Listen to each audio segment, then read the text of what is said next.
Hello, welcome to Secrets of Saltmarsh, a Patreon Greyhawk campaign. I am your GM and host, Stella Luna. Shout out to all of our Patreons. Everyone that you see here on the screen is a Patreon. Without their support and all of our other Patreons, all of the 1-shots, 2-shots, 3-shots, marathons that we run on this channel would not be possible. So thank you very much to all of these lovely people. If you're interested in more information on what you can get for being a Patreon, you can use !Patreon in the chat. We also have a YouTube. All of the previous episodes of Secrets of Saltmarsh and our other campaigns are available over there as well. If you would like to interact with the game, there are a couple of ways you can do so. Just hanging out, lurking, chatting, subbing, all of that will grant you these free points called channel points that you can redeem into blessings or rerolls, advantage dice to the players of your choice to help them in those moments where they just need to push a little harder. Or if you'd like to add an element of fate to the narrative, every $10 guarantees a draw from the deck of many things to the player of your choice. We're gonna go ahead and jump right into it. Please tell me who you are, where we can find you, and who you're playing.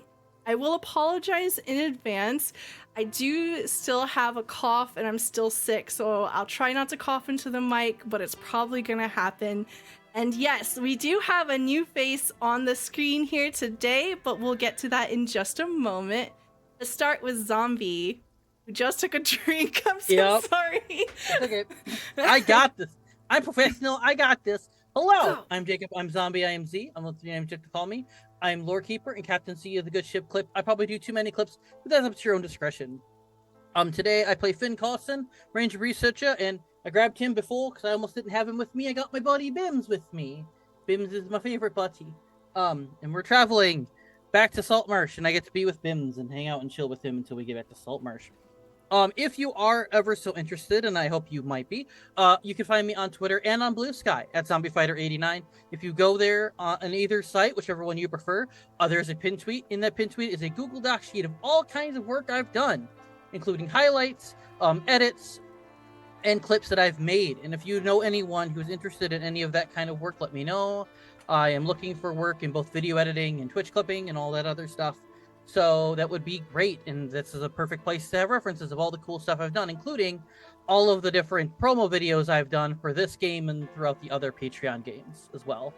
So, yeah, hope to hear from some people about that. Excellent, thank you very much. Pop on over to John.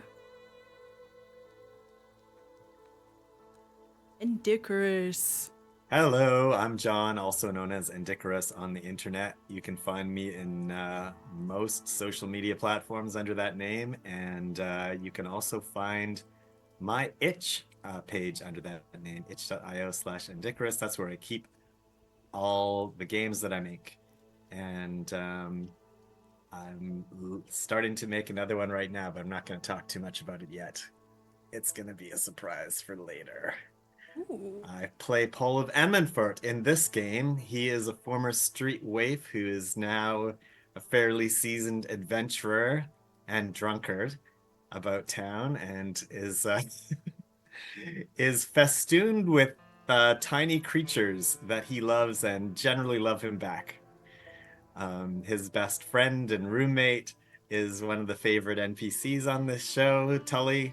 Hopefully we'll get to hear Stella do Tully today. Excellent, thank you very much. I don't know if it's gonna work. I don't know if I can do the voice today, but we'll see. We'll hop on over to Godfather. Hey, I'm GodfatherWraith, V_ESG. You can call me Godfather, Wraith, Tim, pretty much anything you want except late for dinner.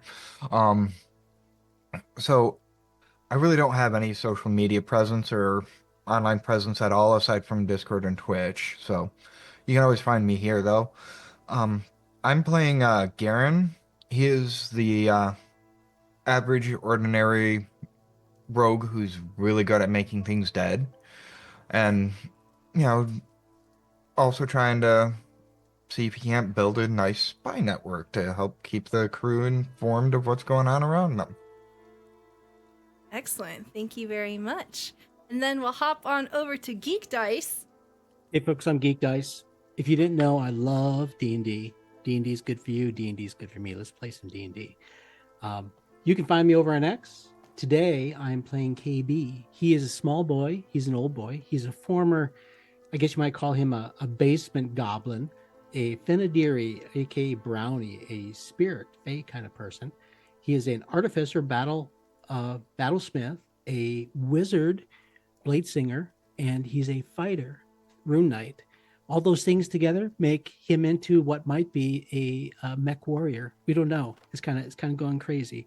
He loves building stuff. He loves cooking, and he's generally all around a nice guy. He's gonna ensure that everybody's gonna be a nice guy too. He's gonna try at least.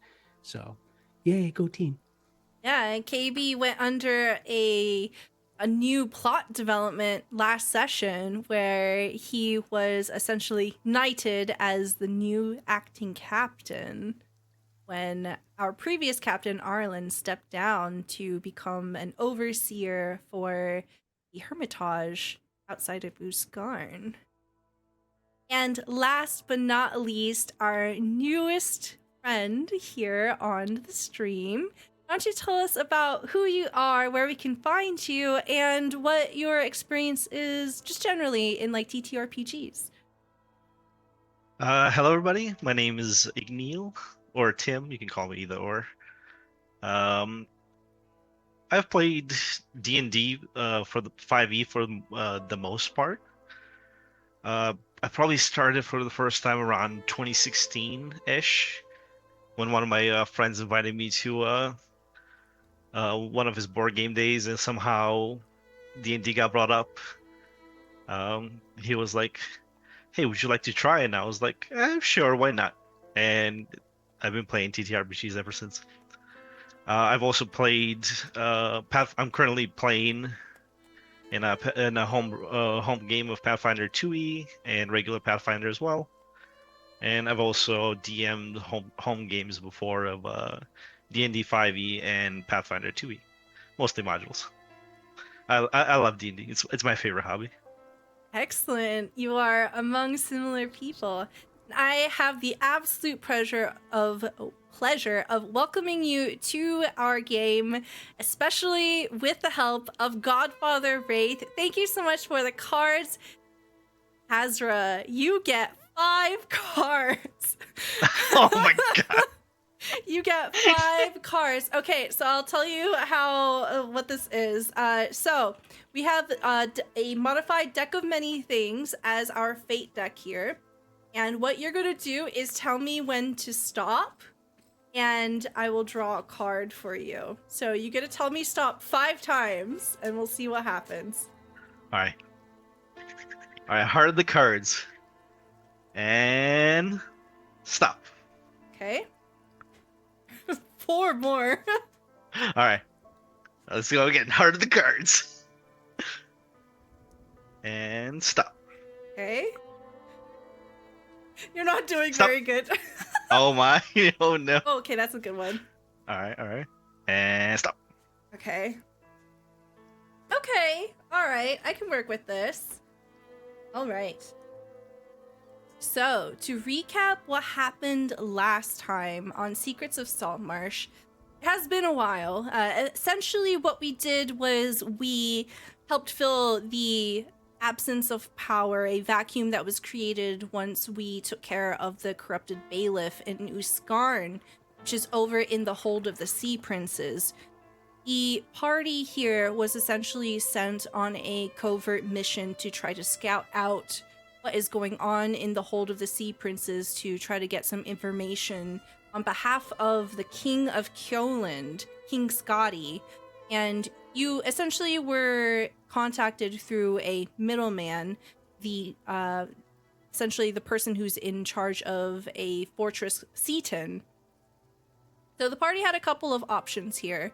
Once you've completed looking around in Usgarn, you had the option of just going back to Saltmarsh and also possibly going back to Seaton to meet with the Duke Feldrin. And the party decided to make their way back to Saltmarsh after the changing of the guard. KayBee, you were appointed as the captain of the Sea Lily for now, and Arlen has decided to stay back. And she's essentially going to work out some arrangement. I don't think that she went into very much detail about her arrangement with Captain Christie, one of the sea princes that you encountered in Uskarn. But you were told that essentially she is getting a post and she's going to be looking over the region there. So the last that we see of Arlen is she's waving at the group of you from the balcony of the Hermitage that you leave behind. And it is there that she has perched on her shoulder Virgil. Virgil, the familiar, will not be joining the party. It was perhaps decided that maybe Virgil will serve as a sort of messenger time to time to try to get communications between you and Arlen as she continues her operations here in Uskarn.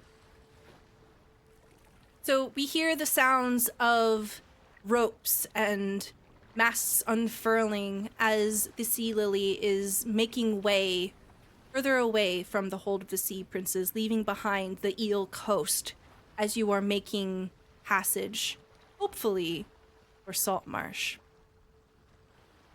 It has been a few hours. We will say that your new first mate, Bruna, who is now replacing Imloth, who stayed behind with Arlen. Bruna comes up to you, KayBee, and says, "It seems that there's going to be a storm up ahead." Oh, really? How can you tell? I'm looking at the sky, and I'm kind of assessing for myself as well, if possible. What do I see? What do I know? Yeah, go ahead and roll me investigation. If you have water vehicles, you can roll that if you want instead. Let's do some investigation. That looks like I got something in my eye. That's Got a natural fumble. one. got Welcome a back, 12. everybody. Natural one into a 12. Okay, with a Oh, 12, are you all right there? I don't know. What do you... Oh my God, it's both of them. Well, if you look over there, to the west, there appears to be some clouds forming, a bit of gray in the sky. It's been accumulating. I've been keeping an eye on it. That's west. I think we're going east. So, full sail ahead. Let's beat the storm. All right, just hop to it. And you see her turn towards the rest of the crew, and she begins to shout out, her voice carrying over the front deck of the ship. And you see your crewmates vigorously get to work. And you know that with the better part of a day or two, that you'll make your way into Saltmarsh. As the hours pass by, you hit the storm. Begins to roil around you, thunder cracking overhead, and you see that the wind picks up. It cuts against you, any of you who are up on the top deck, and a violent maelstrom is beginning to form. I look to Bruna. We're supposed to do something like cut the sails, bring them down, and batten the hatches and stuff like that, right? We're gonna weather the storm. Captain, I have something to report. And she is essentially like pushing herself up against like the wooden railing, trying to get up towards the steering wheel to you. She's like peering at you as the wind is just blowing sideways. Yeah, and I think KayBee being 2'9" probably is not manhandling the wheel himself. No, I imagine Simona there's a is strong helping and you. able. Yeah, there's a strong and able person that's doing it. You know, if maybe the bosun or somebody. And KayBee, of course, is just, you know, you would think it'd go to his head and he'd look large and in charge, but he's trying to keep it real, keep it humble. This is a team effort. So if anything, KayBee is probably bustling about a bit. So when Bruna comes up, he tries to hold on to something. He finds a railing and he grapples it, you know, to ensure that he's not blown away. He's intent to hear everything she has to report. You are soaking wet. I imagine, are you still wearing the hat that Arlen gave you? That probably got put aside. Okay. Because it's a 10-gallon hat for a 1-gallon head. Yeah. So, that's something to be adjusted for later. Okay. Yeah, so Bruna is trying to shout out up at you, struggling to pull herself up the stairs. She says, I think you're going to want to see this for yourself, Captain. Okay. Head to Proceeding the front of the directly. ship. Okay, I head that way. Okay, roll me a perception check. I'll try to do that. It's not great. And it's not a fumble. I did great. I did a 14. Okay, with a 14, you see a dark shape on the water. It's not directly in front of the ship, but it's kind of like forward and to the right. Ooh, do I recognize what it is? It looks like a person. Look at it. That's it. Man overboard. Somebody throw a rope. Captain, I don't think that they're swimming. Oh. Somebody get a hook. You look a bit closer, kind of squinting and shielding your eyes from the rain, and you see someone trying their best to walk on the water, and they are mostly succeeding, fighting against everything that the elements is throwing against them. Can I get an athletics check from you, Asra? You're muted. You are. There we go. Yeah. Yes, you may.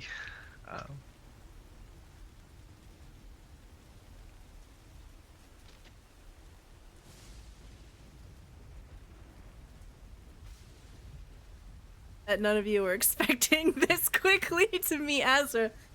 A 4. Hey, Okay. what are you're not supposed to be doing that. What are you doing? Just to let you know, Igneel, you do have a blessing in hand. The blessings do go away at the end of the session, so I recommend using them pretty regularly, pretty liberally. You do have one, and we just kind of do a rule of cool here. If you want to use it even after you roll, even after I'm like, oh, that's bad, that's totally fine. Do you want to use yours? Yes, let's go with the 17. Okay, so go. You'll have to actually re-roll again. So We'll go ahead and roll try again. again then. Yeah. Look, okay, 20. there we go. Dirty 20. Much better. Okay. So can you describe to me what we see as we're looking through the darkness here and we see someone struggling against the waves that interact in a strange way because you're able to walk on them for the most part?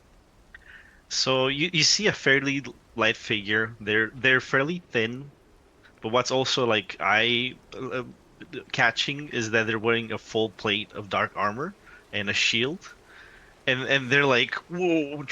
They don't look like they're in the element, but it seems that they're like having a little trouble with the magics they're currently using on this water. It doesn't look like they're expecting for a big storm to come. And they see your ship, and then they start kind of like running towards it. So you see someone running towards your ship. Yeah, this is strange. I guess I look around, and we're probably far from land. I don't know if we were tracing the coastline, what have you. I hadn't given any direction on that, but looking around and not seeing land, it's like, Man, this guy is a lunatic. What is he doing? and I find a rope. Of course, a boat is practically made out of rope, right? There's so much rope on a boat. I find a rope, and I bring together a coil. I'm gonna do a big throw, to try to throw that coil of rope out to them as we approach. That way they can hopefully grab on. Okay, go ahead and roll me an athletics check. Okay, I'm gonna do this. I have a empowerment on my an infusion on my armor. It's an armor of magical strength. And when I do that, I can add my intelligence modifier to a strength check or strength saving throw. I think athletics is a strength check. So my 10 strength turns out to be a +7 athletics. Okay. Got a 20. Very nice. You masterfully huck this coil out. You see it spinning out. And Asra, you can see as a crack of lightning illuminates the back of the sea lily, you see the rope just roll down from the sky towards you. Grab that rope. Okay, boys. And look around. And girls, help here. And put our backs into it and try to help him Okay. up on the boat. Is anyone else up on the deck of our party? Yeah, Pole is definitely helping out. If it's stormy, he's pulling ropes and tying things up and whatnot, trying to get us through the storm as safely as possible. I'd say Garen is probably below decks, helping keep the water out, because otherwise he would have noticed all this long ago. Yeah. Karen has a very high passive perception. Yeah. I'll burn another charge of my my armor of magical strength to help him hoist him and his heavy armor up over the edge. Okay. Yeah, so Pole, KayBee, Simona, you see Bruna also getting into it. The group of you are beginning to pull. 1, 2, 3, pull. In synchronization, you are hoisting up Asra. Asra, this is very uncomfortable, but it is effective. You are essentially being jerked upwards, and as you come up over the railing, people grab you and they pull you onto the ship. You are soaking wet.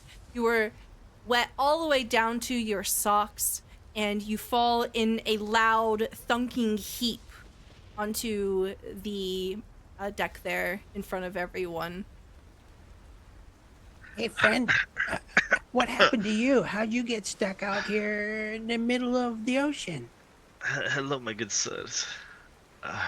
I went for a walk. I didn't have enough money for a ship, so I decided to go on foot. I look over the rail. It's like, Is there a ship out there somewhere? No, I look at the bottom of his feet and I kind of tap it with my boot, trying to figure out how he was doing that. So, are you gonna be okay? well, I would appreciate it if I could maybe catch a ride to the nearest next port. I have a few Yeah. talents. I can cook. I can help clean the boat. I'm pretty good in the fight too.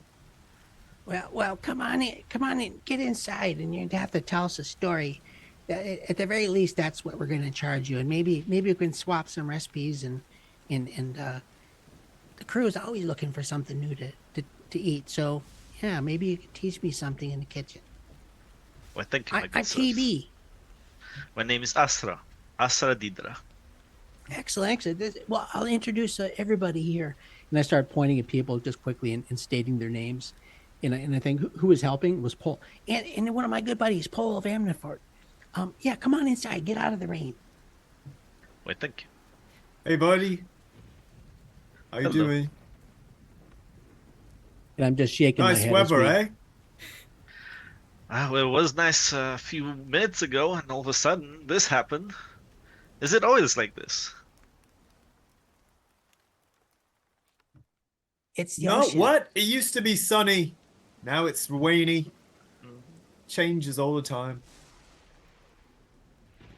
As the group of you make your way into the mess hall, you can see Malaya, this halfling woman with hair that's pulled back into a very loose braid. She beams a smile at the group of you, and she's currently rocking a ladle inside of a giant soup bowl here. Oh, we've got guests? This is new. He's just dropping by. And I'll Nice. send somebody from somebody else, one of the deckhands or somebody, to go collect all the team members so everybody can assess. I'm still scratching my head trying to figure out what's going on here. It's, a little bit worried. This guy is probably wearing weapons and things and don't know. So far he looks okay, but I don't know. Yeah, as you're coming into the mess hall, you see Tully there. Tully has been just helping himself to random ingredients in the kitchen. He's definitely one of those people where it's like, okay, you could just wait a little bit and just eat like regular food. No, he's like eating all the carrots and they're raw and they're not washed or anything. And when you like basically look around for someone, he goes, I'll do it, Captain. You want me to go get everybody? Yeah. Go get everybody. Go get the core team. Right.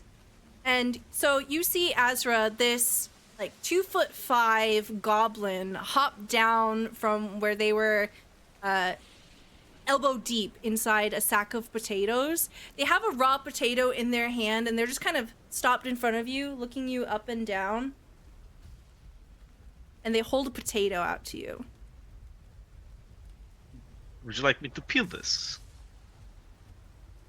How would Did you I take peel it? Oh, with these. As he turns around, grabs his backpack from the side, opens a little side pouch, and pulls out a potato peeler. Huh. I see. All right. Yeah, have that ready for me. And he just kind of slowly saunters out into the rain. Begins to peel the potato. I'll pour Azra some warm tea, some steaming cup of tea. All right, it's you're gonna have to tell us the story, but let's. There's Paul, Finn's coming, and Garen's coming. Pretty soon, everybody be here. Can you describe what KayBee looks like? So, KayBee is short, 2'9". He now has brown hair with streaks of gray. He looks like he's, probably past his middle age. He's well into old age. You'll learn later that he appeared much older previously, but that's a different story. Very short and slight of build. He's got some facial hair, and he now has a good crop of hair on top of his head. But you can see that his hairline is fading. He's currently wearing studded leather armor. He pretty much always is. And it has some extra metal pieces of frame kind of connected around it. Every time that he would do something with great strength, it would do click, click, click, click, click. You can tell it's something mechanical. It's augmented. He's clearly an artificer, a guy who's great with tools, because he's got this great tool belt, all assortment of tools to include kitchen tools right there on his belt. He's obviously well equipped to do all kinds of tasks. And next to KayBee is Pole. Can you describe what Pole looks like? Cole looks like a drenched young man, fairly good looking but unkempt, and he's wearing what appears to be like pirate garb, tight breeches and puffy shirt, but it's just completely soaked with seawater. He's got long hair that's just bedraggled, and you can see a small rodent sticking out from under his hat, and then it quickly pops back in.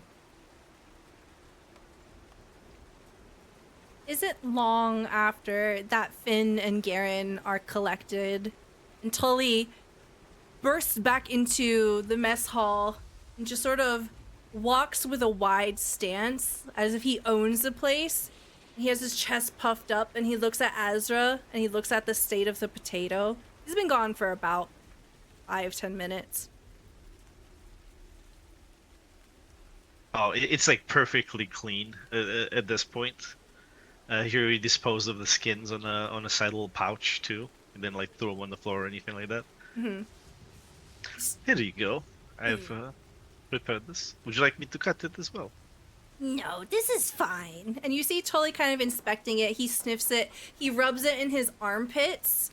And then you see him put it into his pocket. And then he just kind of wanders back over towards where Malaya is making the stew. And then right behind him is Finn and Garen. What does Finn look like? Concerned where the potato is going. Don't worry about it. All right. No, Finn is he's wearing sort of like a purple cloak, kind of down on his body. He's kind of got, I guess you would consider like normal ranger-ish clothes. He's got a beard, not like a giant like ZZ Top beard, but like a against the face kind of beard. Hair's back, kind of like in a bit of a ponytail, top or some hairs down here, sort of like half wrapped, half not. Elf ears pointing up. And you'll see that he has hidden, if you look close enough, you'll see that there's a necklace sort of hidden, and you can't really see the you can see a chain, but you can't see what it's connected to yet. And would Bim still be in the room with me, or do you think you would have followed me out here? Bims is with you. Okay, so you'll see a little dragon person with me as well. Not a Pseudo dragon. pseudo. There we go. That's the word. Pseudo dragon with me. And I'll be just kind of petting him, and I'll be like, "Hello. What is your name?" My name is Asra Deedra. It is a pleasure to meet you all. Sticks out his hand. Name is Finn Carson. This is my buddy Bims. We rescued him, and he's been attached to me ever since. Asra, go ahead and roll me a animal handling check. See if you pass the vibe check for Bims.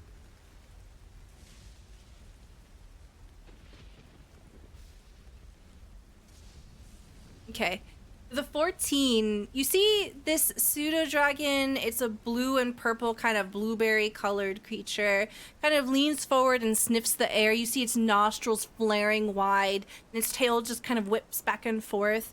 In a way similar to where when cats are annoyed, it kind of like twitches a little bit, but he just sort of sits still, half hidden in Finn's hair, not really moving forward. Seems unsure. Takes a minute. Bims was not as close to me at first until he realized I could speak his language. So. Oh, you can speak the language of dragons. Yes. Yes, I can. And I'll say something in Draconic. Oh, what do you want to say in Draconic? Dragons are the best. Okay. Some of them are indeed. He replies back to you in Draconic. It looks at Bims. Yeah, you see Bims kind of like wide-eyed, like the way that cats just kind of their eyes like super like stretch out, little saucers. Looks like someone else can speak our language too, bud. Oh, that's amazing. Your name again, I'm sorry. I'm bad with sometimes with names at first. Asra Deedra. I'm also pretty bad with names, but don't worry about it. Asra. Okay. I will try to remember that. Then And steps that's in Garen. or slides in silently like a shadow, but also Without doesn't a have a shadow. Yes. What does Garen look like? yes. So Garen is mid height, around 5'7" to 5'8". Just average looking human. Nothing really special about him except for the fact that he has no shadow cast wherever he goes. He walks in, no unneeded noise. He doesn't even click his boots as he's walking. Just smoothly walks through, looks at you, looks you up and down, his blue eyes just gazing up and down. You probably feel like every piece of your armor has been measured and he knows every detail of it. Go ahead and Hi, roll me a I'm Garen. perception check. Okay. You're hoping I roll low. No. Oh, jeez. Okay, a dirty 20. that's Asra, it. you can choose whatever you want. Can you give like one detail that maybe only Garen notices? It can be something small. He sees an amulet sticking out a little bit from his armor. It is a circle amulet. Okay. It's like a black circlet, and then Okay. he probably sees just the faintest shine of like one of the diamonds on it sticking out. And walks up. Nice to meet you. I'm Garen. It's good to meet you as well. I'm Asra Deedra. Shakes his hand. Ezra Deedra, that name, I can't place it. What region are you from? Well, I'm not from these lands. Come from a land similar to this world, but very different at the same time. I come from the plane of Shad. Oh wow, that's far away, and also maybe right around the corner. KayBee, can you roll me a history check? I can try. Let's see. How about a 31? That's a nat 20. Nice. Jesus. Okay. You can explain to me how you know this, but essentially, KayBee, you would know that there are interesting parallels between the Fated Lands and the Plane of Shadow. There also has been history of like the two different planes of existence occasionally having conflicts with each other as well.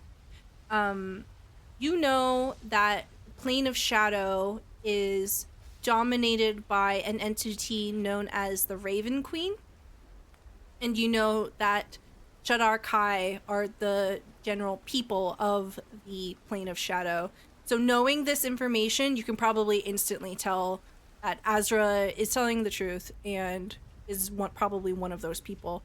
I'll say just for the intents and purposes of the story itself, like, you don't know much about them because you've probably never been there before, but this is just kind of like hearsay and things you might have picked up. So, you know, and I think for just in general, for everybody's general knowledge, indeed, the Fated Lands, or Feywild, if you would, is in essence the flip side of the Plane of Shadow. They're both transitive planes. They're both, in a way, something akin to the astral or the ethereal. They're planes through which you can shortcut journey across the Prime by going through those planes. Being a Fey being of deep history himself, he has a lot of time dealing with the Fey thing. So yeah, immediately that clicks in my mind. And you see a big smile, Igneel, or Asra, you see a big smile come across KayBee's face, and there's a glint in his eye, and you can tell that there's a knowing there with those things that you said. And it's like, Yeah, we should talk later. That's cool. Yeah, we're from around the area. We're going to Saltmarsh. Hopefully that's okay. I have to say, since you're kind of a visitor here, we'll have to have our bosun take your weapons from you temporarily. Just, we'll get you a good night's rest and you'll get all your stuff back. We just want to be safe. You know what I mean? That is fine. Actually, can I make an insight check? And as I start looking at all their shadows one by one, and then I see the person without a shadow, and I check them out from top to bottom. Yeah, please go ahead and roll an insight check.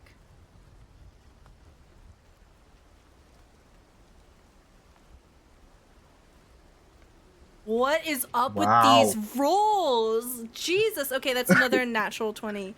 Okay, a 33, by the way. Right. We got another person with high rolls, eh? The big thing on that too.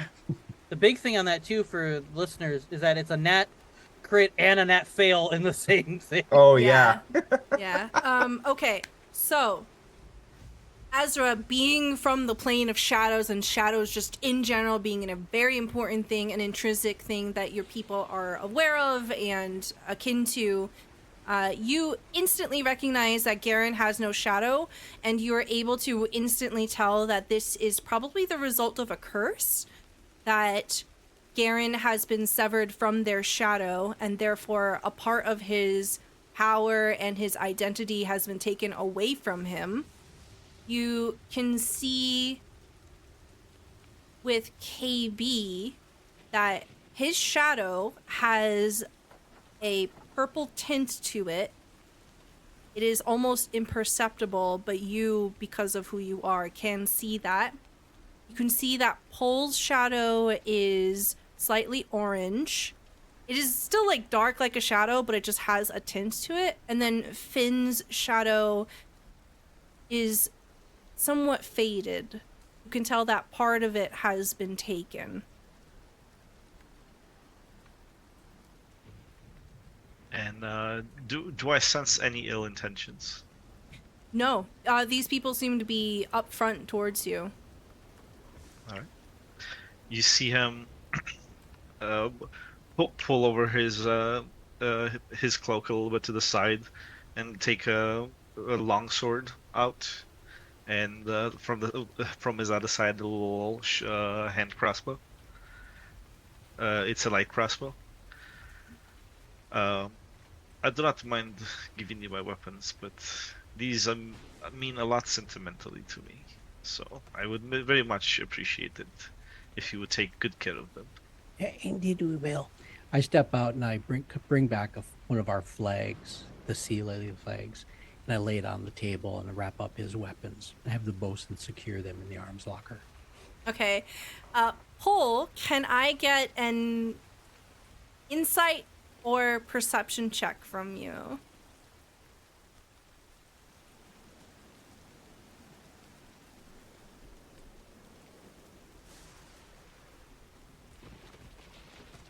Okay.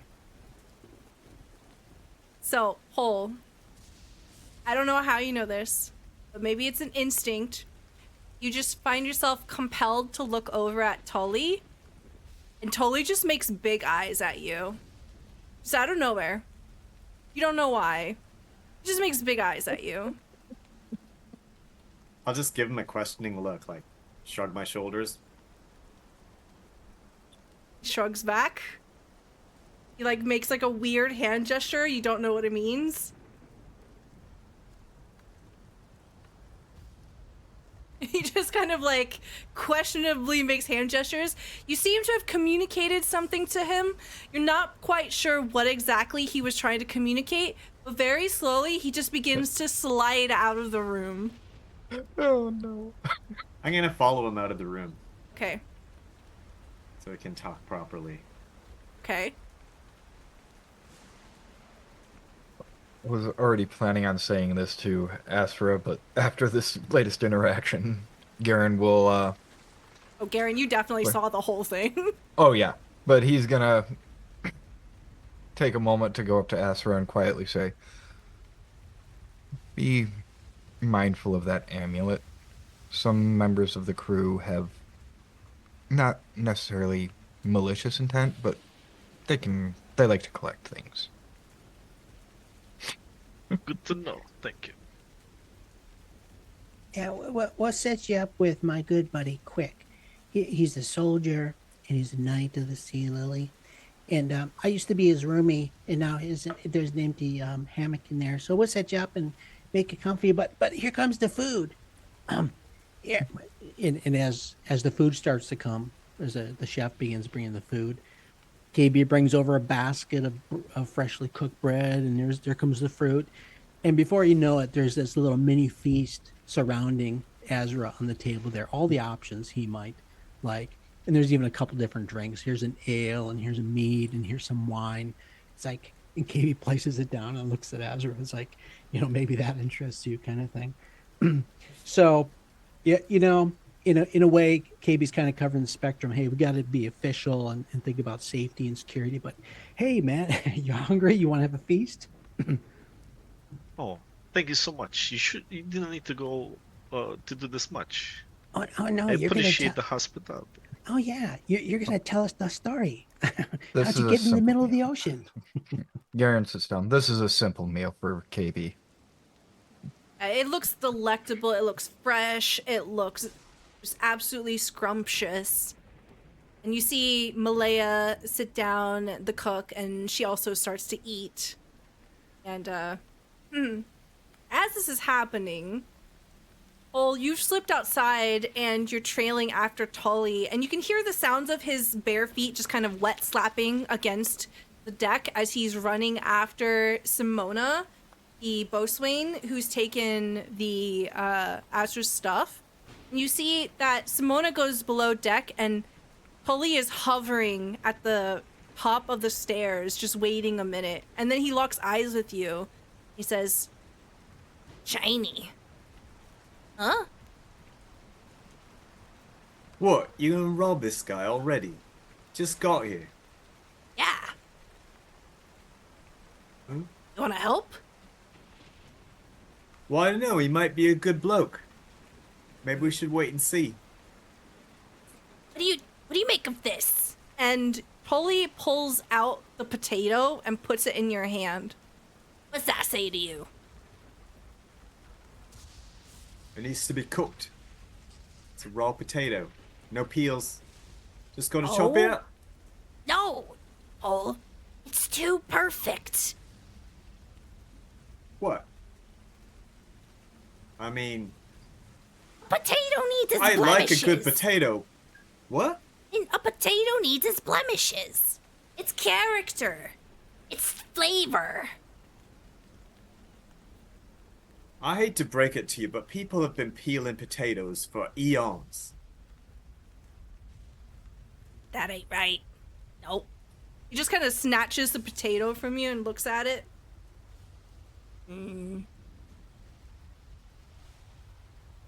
It's true. I think even KayBee does when he makes his soup. I'm not sure though. It's all blended up with all those other things. I'm gonna have to have a word with our captain.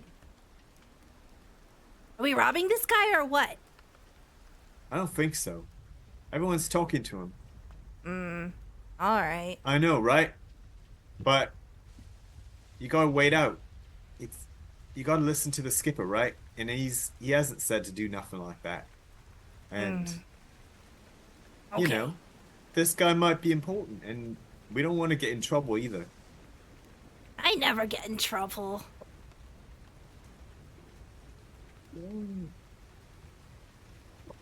I'll just one leave that time, there. I got in trouble. I mean, you get in trouble probably even more than I do. So He you bites. just don't know you're in trouble because you're not smart enough to know. No, and he bites into the potato like you'd bite into an apple. He just like chews on it. Alright. You know, it tastes better cooked. You should give it to the cook. Well, not now. He just kind of drops it into your hand. He says, Alright. You know everything about potatoes. I'm pretty conversant with potatoes, mate. Okay. I've eaten one or two. Right, let's see what you can do with this potato. I know what I can do with it. Buttons, want some potato? Put it up near my shoulder. hey, and then you just see like, he's just like jumping up, trying to snatch it. Alright. Oh, so now you want it. I didn't know up you were your gonna mind. give it to the rat. Mouse. Mouse. And anyway, she's got to eat too. Okay. We're all in it together, right? Yeah. Here, you can have it back. You got all your slobber all over it anyway. He just kind of like licks it all over and then puts it back into his pocket. Alright. I won't Don't rob rob him. this guy yet. I won't, okay? Not yet. All right. Okay. Before you do, talk to me about it. Of course. All right. We're a team. You bet we're a team. Yeah. Okay. I got your back. You got my back. We're all Yeah. good. I'm getting wet. And then he just kind of let's wanders go back inside. downstairs. He'll just leave. He doesn't go back in the direction of the mess hall. I But- will. I'll go back there. I want to find out more about this guy. Okay. And so when Pole gets back in, Asra, you have been asked to tell a story. You can share whatever you want to, but everyone seems eager to hear from you. What do you tell them? Well, I guess everybody's wondering what somebody from the Plane of Shadows doing here. In the middle of the ocean, without a boat, and in full plate armor. Would you believe me if I told you I was following the stars up in the high sky? I'm nodding as you're talking. You see, where I'm from, my people, which are the Shadarkai, they're the denizens of, the general denizens of the Plane of Shadow. How cool is that? Well, thank you. But my people, ever since we are born, every single one of us is afflicted. We call it a curse. That we are very strongly tied to the Plane of Shadow, and it pulls at us. It pulls at our very soul. taking bits and pieces with it, more and more, until eventually there's nothing more to take, and all that's left is a monster in a shadow. So Are you okay? I am okay. I'm not gonna turn into a shadow anytime soon. I'm quite healthy. But I cannot say the same for a lot of my people. And a lot of my people have come and went to all kinds of different places. But none has found any way to break this vicious curse. We tried all kinds of things. And so there's only one thing left for me to try. I prayed to the heavens above. I studied the tomes from rare visitors that have come into our plane. And one day, one of these gods responded and sent me a vision. His name is Celestian, and in a place of darkness where there is no stars, I finally saw for the first times these beautiful lights in the sky, and there was one bright shining star that was calling me, and so I decided to follow it because my people have nothing more to lose. As Asra mentions Celestian, Garen, because you noticed the amulet from before, you're able to instantly kind of put the two pieces together, and you can tell that this is an amulet of Celestian. And I imagine in the time that the group of you have spent with Arlen, you would also remember Arlen had a amulet of Celestian as well. But I don't think she was very, like, publicly flashy with it. Yeah, nor very pious. Yeah. But you can definitely confirm there's actual factual pieces here to his story. So as Asra is talking, I'm looking to other teammates, I guess, hoping to see what they're going to say. Finn was kind of finding the best way to kind of butt in, but he's like, well, you say that people there are tied there. Do you have to have like a permission or a spell or a thing to leave the plane?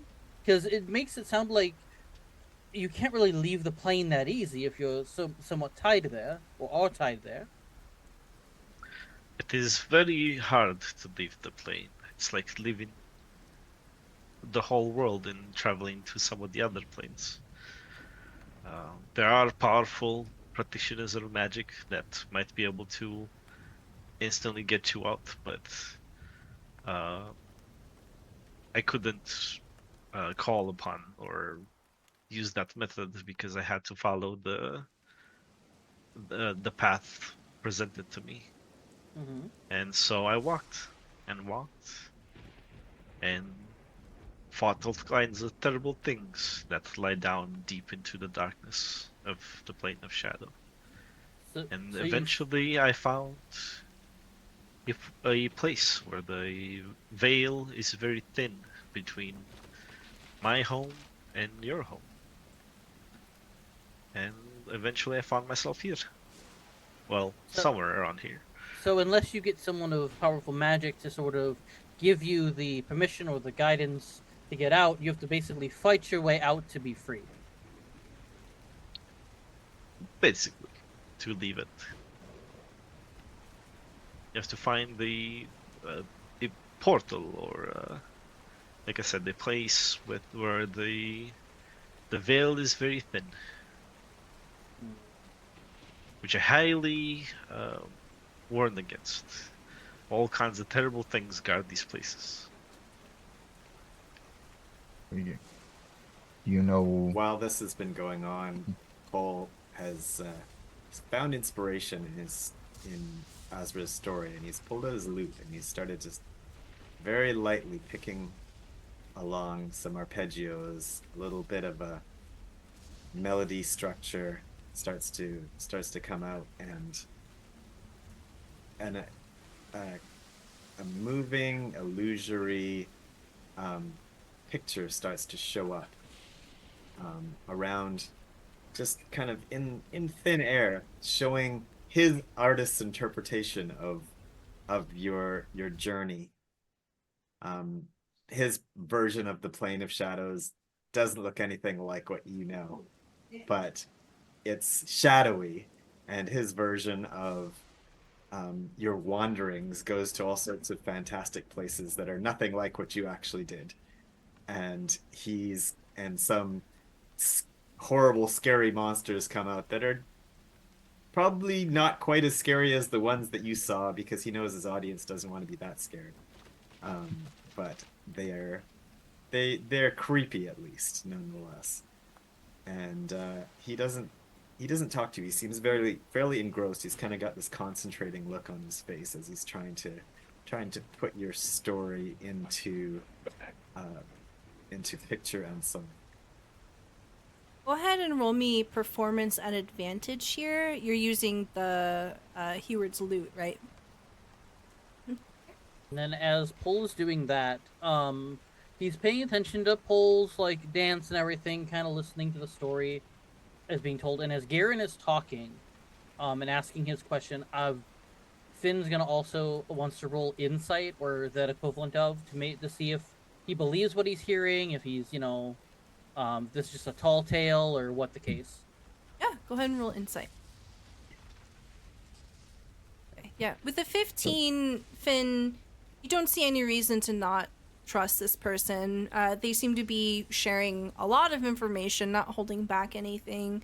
And also, they've surrendered their weapons, so they're not a threat here.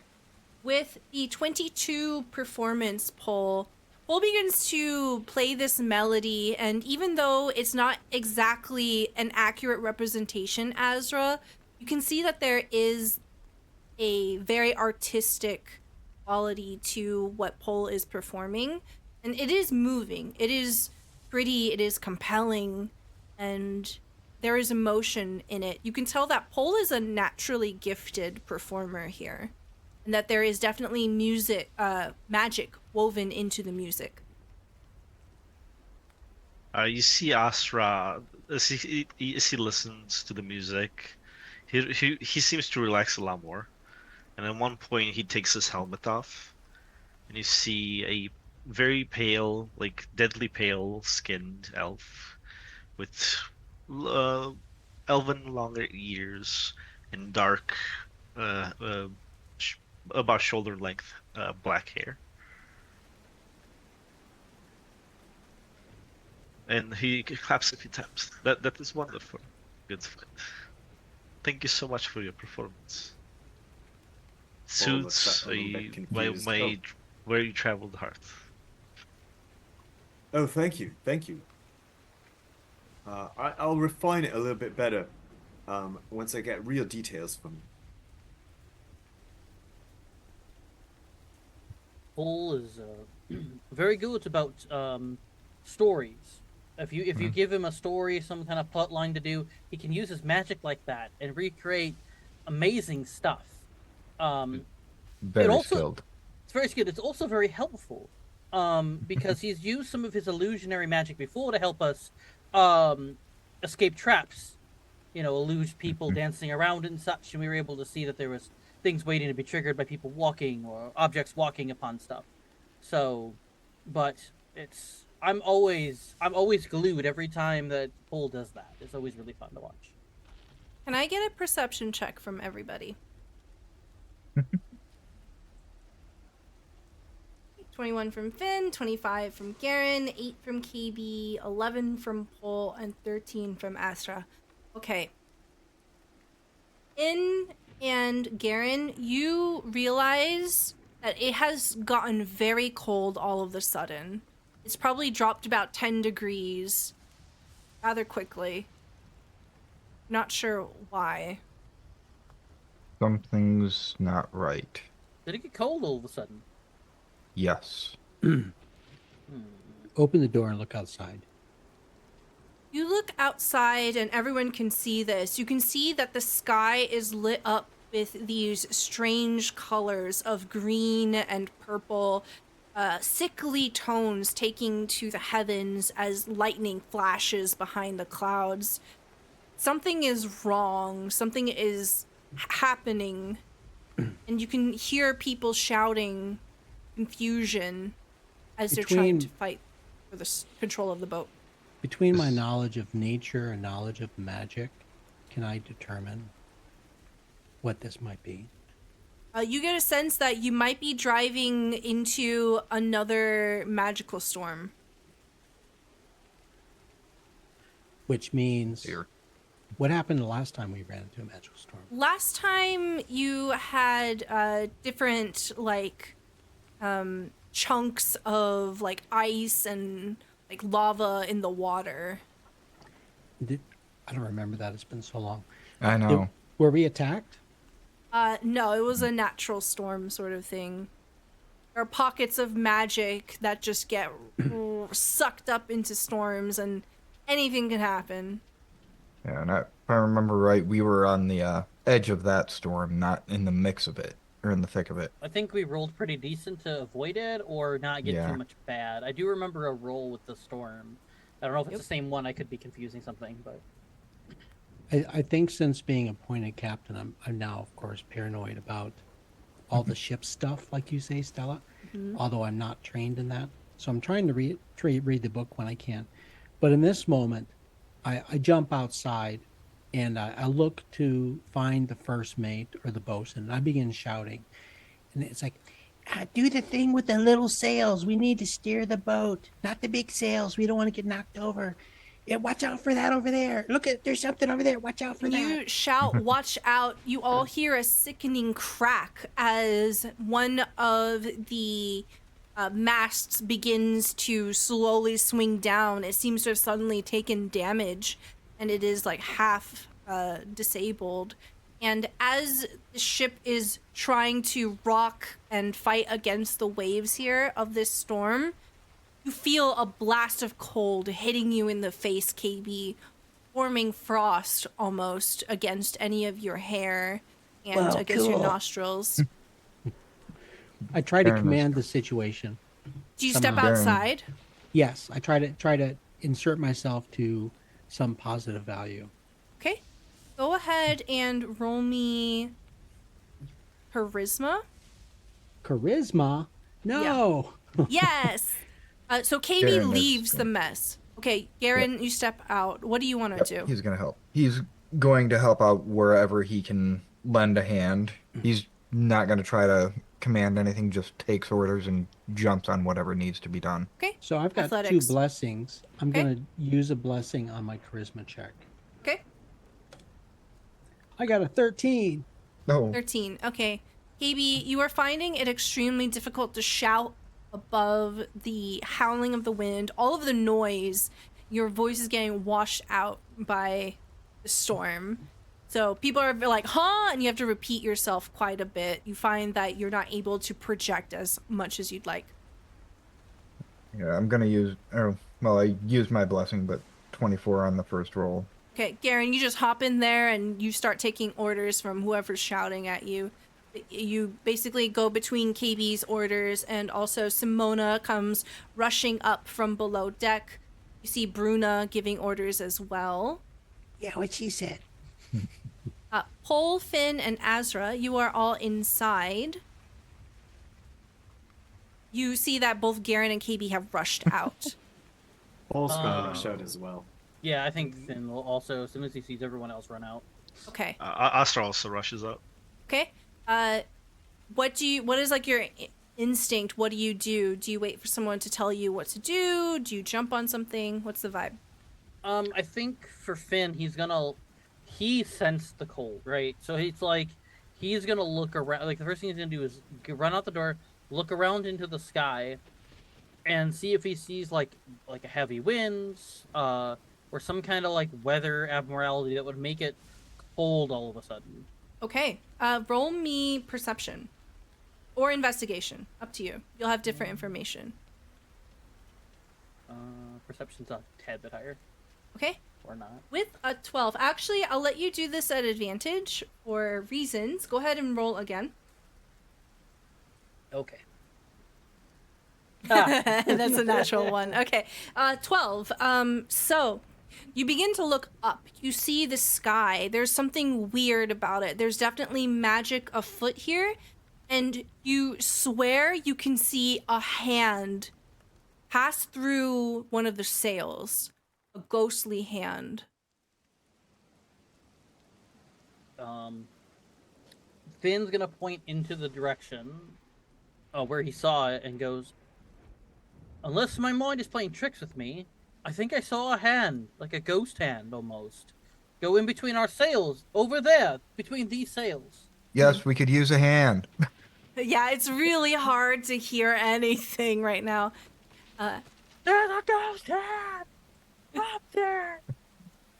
Asra, what do you find is your instinct here? You see people running around trying to make heads and tails of things. It's currently very dark, right, around us? Yeah, it's Of the dark storm? except for like lightning occasionally lighting up the sky. Okay,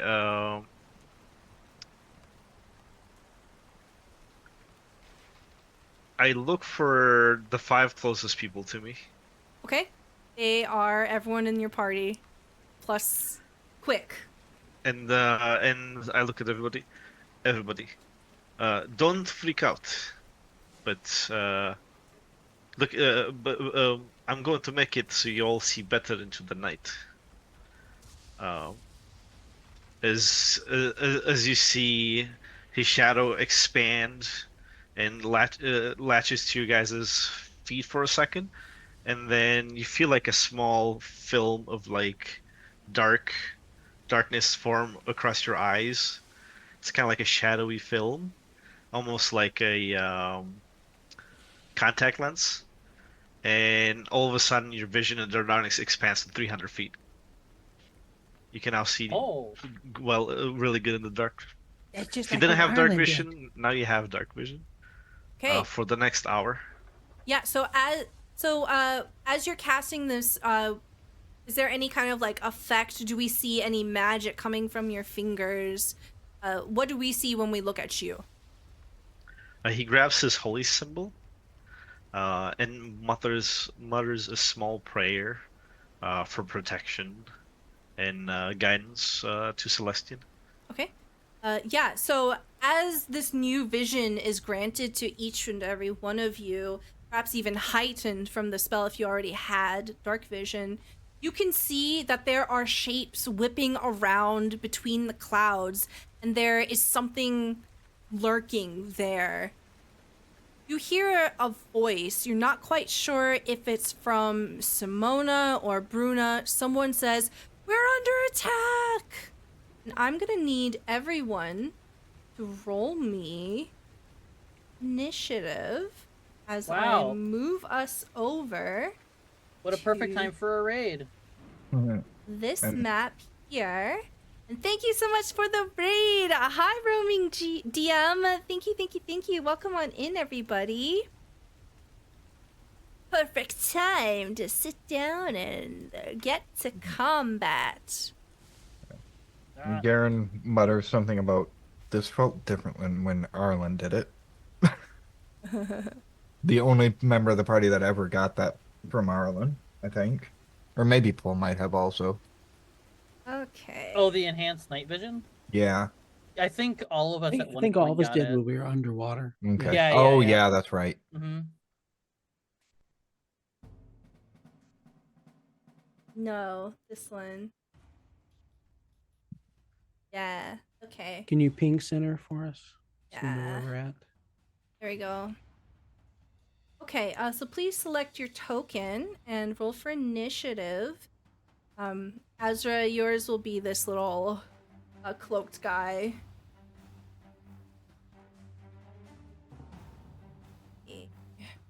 What's this real quick? Okay. You see that as my old token. How'd you roll initiative from the token? Or is it from the sheet? It is from the sheet. So you have to select your token first. So you click on it and there's a box around your token. Then you open your character sheet and there should be a button to roll for initiative. Let's see. I have advantage because vigilant blazing. Okay. We'll take the I highest. normally one. will always have it cast on me unless I specify I move it to someone else. Okay, sounds good. Wow. I don't think I need to roll an advantage. That is a natural 20. It doesn't get any higher than that. Nope. No advantage roll needed. Okay. All right. So, you see all around you as someone calls out. Unfortunately, Asra, you don't have your weapons with you, but you do have your armor on. And you do have your, I don't think clerics need a spellcasting focus, do they? Oh, you need your Okay. divine. Yeah. Amulet. I have my Amulet amulet. or Yeah. shield. Listen, I am the weapon. It's okay. I don't need Perfect. Okay, you see all around you as the air whips up, it begins to pull apart and these faces push out. They're almost imperceptible. There's an exhale of breath as what appears to be spectral beings appears on the ship. You hear a crack of thunder behind you. So just to kind of explain this map a little bit again, because it's been a while since we did any boat combat, you want to look at the main deck and the upper deck, which is above it. Essentially, Oh, that's right. yeah, essentially you can see across, right? So on the upper deck, the left and the right is to the left and the right of you. The black are rooms that are closed, right? So if you go up the stairs near Garen, you would be able to go up there. If you go down the stairs over where Finn is, up the stairs where Finn is, you can go up onto the backside of the top deck. So this is all the top deck part. Okay, so you see essentially a being that is partially incorporeal towards the port. I think this is the port side of the deck. Port star. Yeah. The left side of the boat. These spectral beings have formed. Asra, you are first. You see Asra immediately start rushing forward to face this ghost. He grabs his holy symbol, and you see all 7 of the gems on it begin to light up. This dim light surrounding 30 feet around him as he casts Child Divinity, and you see these like tiny motes of light, kind of resembling stars, begin to swirl around us and begin to kind of fall upon the party members. And as they fall upon you, you feel a protection.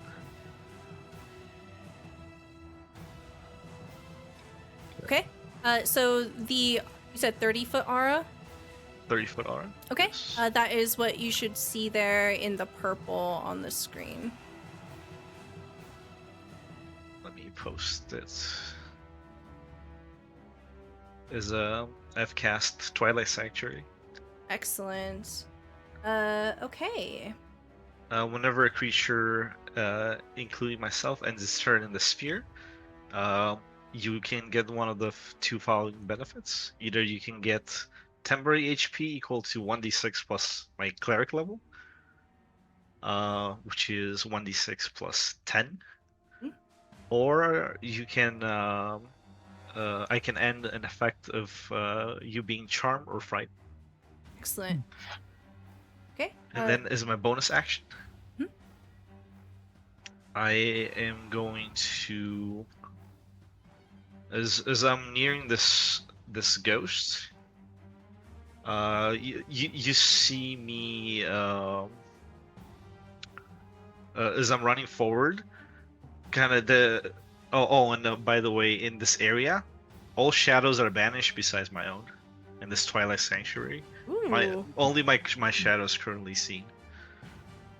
As my Cool. shadow extends and moves forward, you see Asra just melt into his shadow and then pop back out, kind of ethereal, shadowy, still. As I use the blessing of the Raven Queen Okay. to teleport in front of this creature, and I am now resistant to damage until the beginning of my turn. Okay. And then I will end my turn. All right. We'll use this little icon here for your resistance. All right, KayBee, it is now your turn. Alrighty. So, bonus action, I engage Blade Song. That involves me drawing my weapons and doing some kata moves to demonstrate, just like when you watch a kung fu movie at the beginning of the fight, they begin to do some poses. Basically, they're telling the opponent how they're going to kick their ass. So I do that. That's my activating my Blade Song with my short sword and my dagger, and then I spring forward to attack at this person in front of me. I guess, is this a ghost? Is that what I'm seeing? Yes, it seems like a ghost.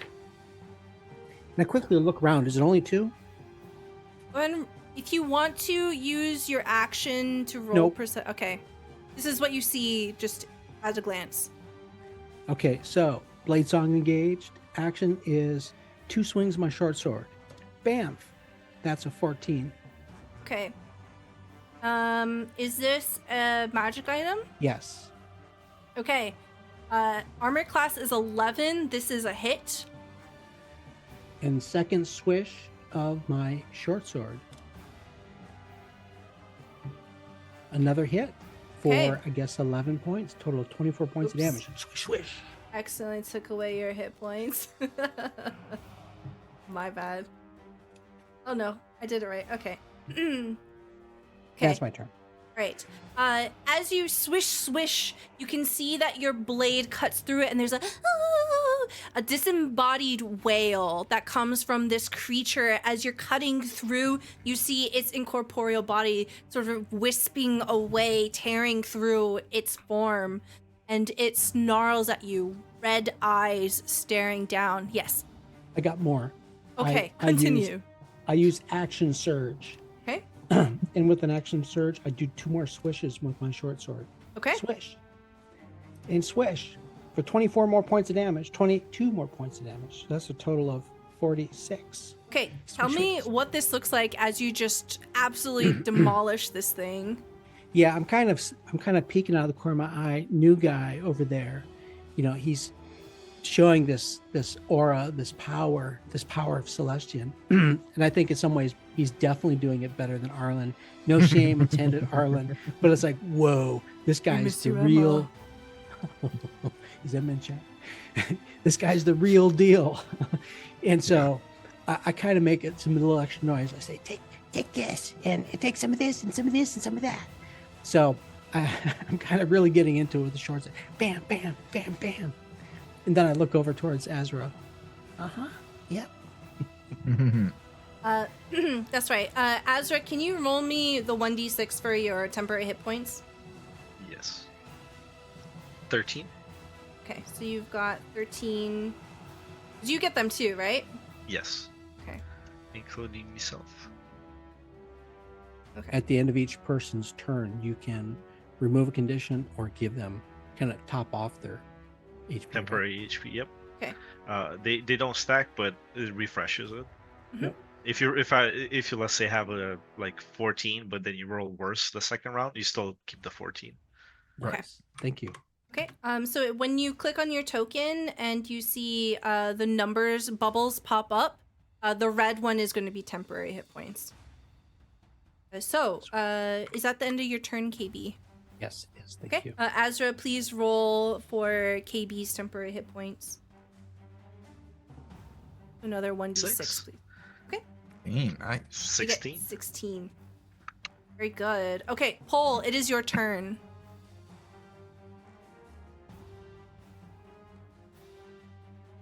All right. Well, Paul he was gonna do something, but now that there's only one left, I don't think there's any point.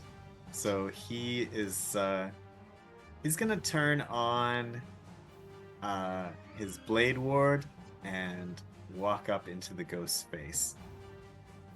Okay. Go like this. Ooh, you can't get me. Okay. You want to move like here?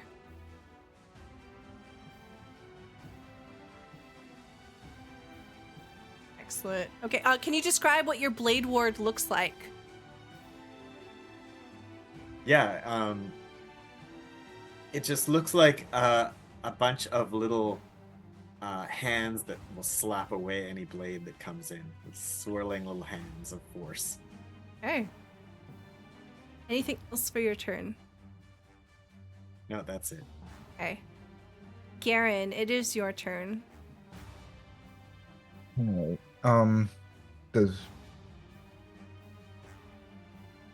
Garen is not certain this is everything. So he's actually gonna spend his turn to do a perception check. What makes you say that, huh? Why, what? You think something's up? No. Only 2. Okay. Oh my god, then I low roll. Past perception would have been better. With a 17, you begin to look around, and you can see that up on the higher decks that there is absolutely something going on. You can see more faces pushing against the wind here. As mist begins to pull away, you see that there are, in fact, more threats nearby. You look towards the southern end of the ship, and you see the mast that has broken down. There is a hand that slowly begins to form as a massive, towering entity begins to pull itself onto the boat and is now occupying where you would normally have someone manning the helm. Oh, more enemies, fore and aft. As Garen points this out to the party, you can all see it as well. That is your action. Okay, still have your Nope. bonus and movement. Yeah. I'd say for a the bonus, Garen will, or for movement, Garen will move here, and then bonus, he'll try to stealth and hope big dude doesn't notice him. Okay. Just as a reminder, y'all do basically have like a little rowboat here on the boat. So you duck down behind it. Go ahead and roll me a stealth check. All right. Oh, good. Not a low roll. 26 stealth. Okay. You feel pretty confident that you're able to hide. Anything else? Between the inclement weather and stuff for him to duck behind. That's it for Garen. Okay. It is now this massive creature's turn. It moves without any sound. It is this gaunt-faced creature that must have been a giant in a previous life. You see a skeletal face beginning to form from the end of that arm, a body beginning to manifest. And you see that this large ghost-like creature begins to push forward. As it moves down, it just literally steps onto the main deck here. And as it does, it will take in a deep breath and exhale. And on it, the cold wind begins to make itself known once again. It will... Oh, this makes it so easy. It's not a cone. The ghost emits a dreadful howl that summons a cold, biting wind. This wind engulfs up to 3 creatures of the ghost's choice that it can see within 60 feet. Each target is pulled up to 20 feet towards it and must make a DC 15 Constitution saving throw, taking 3d10 cold damage on a failed save or half. So it will choose... Asra, Cole, and Finn. So I'm gonna need Constitution saving throws from the three of you, please. As it begins to suck in a breath and exhale, and you feel this biting wind push against you. Ooh, that's a nat 1, baby. Oh no. Yep. Ugh. Okay. Asra with a 20 and Pole with a 16. So let me roll that damage for y'all. Okay. So that is 17 cold damage to Finn. That is going to be 8. Right? 8 cold damage to Pole. And I think it's gonna be 4 to Asra because of your protection, right? Yes, because Yeah. I'm resistant to all damage and then succeeded. Yeah, exactly. Okay. So 8 So to Pole. I lose 4 temporary HP. Yep. And you manage to hold place, except for Finn. You get sucked in closer here. You are now within melee range of it.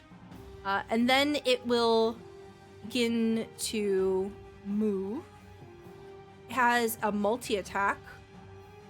It's going to reach down, and you see that as it reaches down, suddenly a spear forms in its hand, and it stabs the spear down towards Finn. Me. Yeah. Does a 25 hit you? Let me check my sheet. 25. Yeah. Okay. You take 17 force damage. Another 17. I do a thing. Okay. I do a thing. I do a thing. What do you do? It's called the Cloud Ruin. You see one of the giant ruins that is embroidered on my stud leather flares to light as a reaction. It's the Cloud Ruin. Once per short rest, when you or a creature you see within 30 feet of you is hit by an attack roll, you can use your reaction to choose a different creature other than the attacker within 30 feet of you to become the target of the attack instead. Oh, yeah. Using the same roll. So my Cloud Ruin flares as I redirect that attack against the ghost. The Okay. red dot. Okay, yeah, so this spear comes down and it looks like it's going to hit Finn.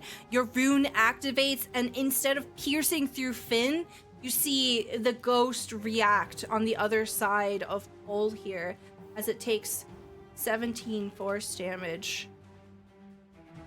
There is no reaction from this giant ghost in front of you. It simply rears its arm back and it attempts to do it again because it has a multi-attack. Hooray. Does the 18 hit you? Yes. Okay. I used my thing already. You take 28 force damage as it brings it down, and you hear a crack of thunder as it crunches against your armor. Probably fracturing a bone or something. Get you some soup later.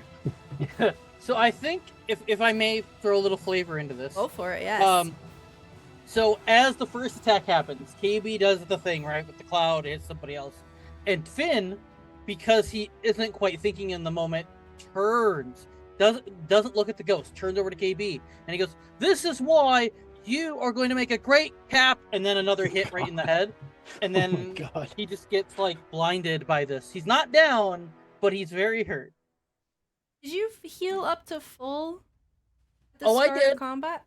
I did. Oh. I assumed we had a long rest, right? Was I wrong? Yeah. That's a Dungeon Master Oh. happened. Wow, you took a lot of damage, dude.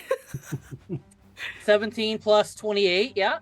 Yep. Okay. I was just making sure. I was like, you're in single digits. Okay. All right. Okay. But that's gonna be its turn. I could cheat and nod if you want. No. You're good. But it is your turn now as it ends its turn. Wait, didn't the 17 get redirected? The 17 did. Oh, the first 17. So Yeah. I failed. I did a nat 1 on being Oh, pulled into the. Yeah, Yep. the breath thing. Yeah. So in pain, Finn shakes his head. He's like, "Oh, that hurt.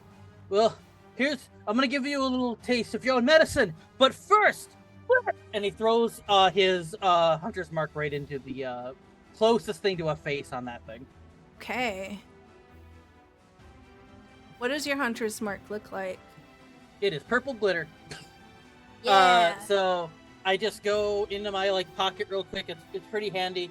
I go and I throw it, and then because it's a ghost, there isn't really a face to blind it. So I would just assume it's a little bit magic since it is a hunter's mark. So I would just assume it now has the glitter wherever it lands, chest, face, whatever. There's just a purple shine now on it Mm-hmm. because glitter doesn't go away. It is. And then I'm going to do my best because I don't have a magic weapon yet. I'm gonna do my best to hit it with my. I'm gonna try the great club. See if bludgeoning will be better. I'm assuming bludgeoning will be better than slashing with a ghost. So. Okay. How's a 20? 20 is a hit. Armor class is 15. You do 10 bludgeoning damage. So. Is it a full 10? Interesting. Yeah. Oh, that's Okay. very interesting. Huh. It is a full 10. Okay. Okay, because I remember the whole other ones had magic damage, and I just Yeah, wanted to be... for some reason this monster block doesn't say that. So you smash your bludgeoning, your great club into it, thinking that it might kind of go through, but it feels solid. You hear a thunk as you slam it against its leg, but it doesn't even seem to react. Does Finn notice that it's actually doing damage more than normal? It's doing damage. Okay, because at this point, Finn's kind of like, oh, these magic creatures are not taking as much damage with this weapon as everybody else. So oh, this is taking a little bit more damage than normal from this. Okay, and then he'll go ahead and use his great club again for his second action. Okay. So make sure you roll your hunter's mark damage. Oh, oops. Yep, you're right. I'm sorry. No, you're good. Okay, 6. Yeah. And then you do have your second attack. Yep. Does a 14 hit?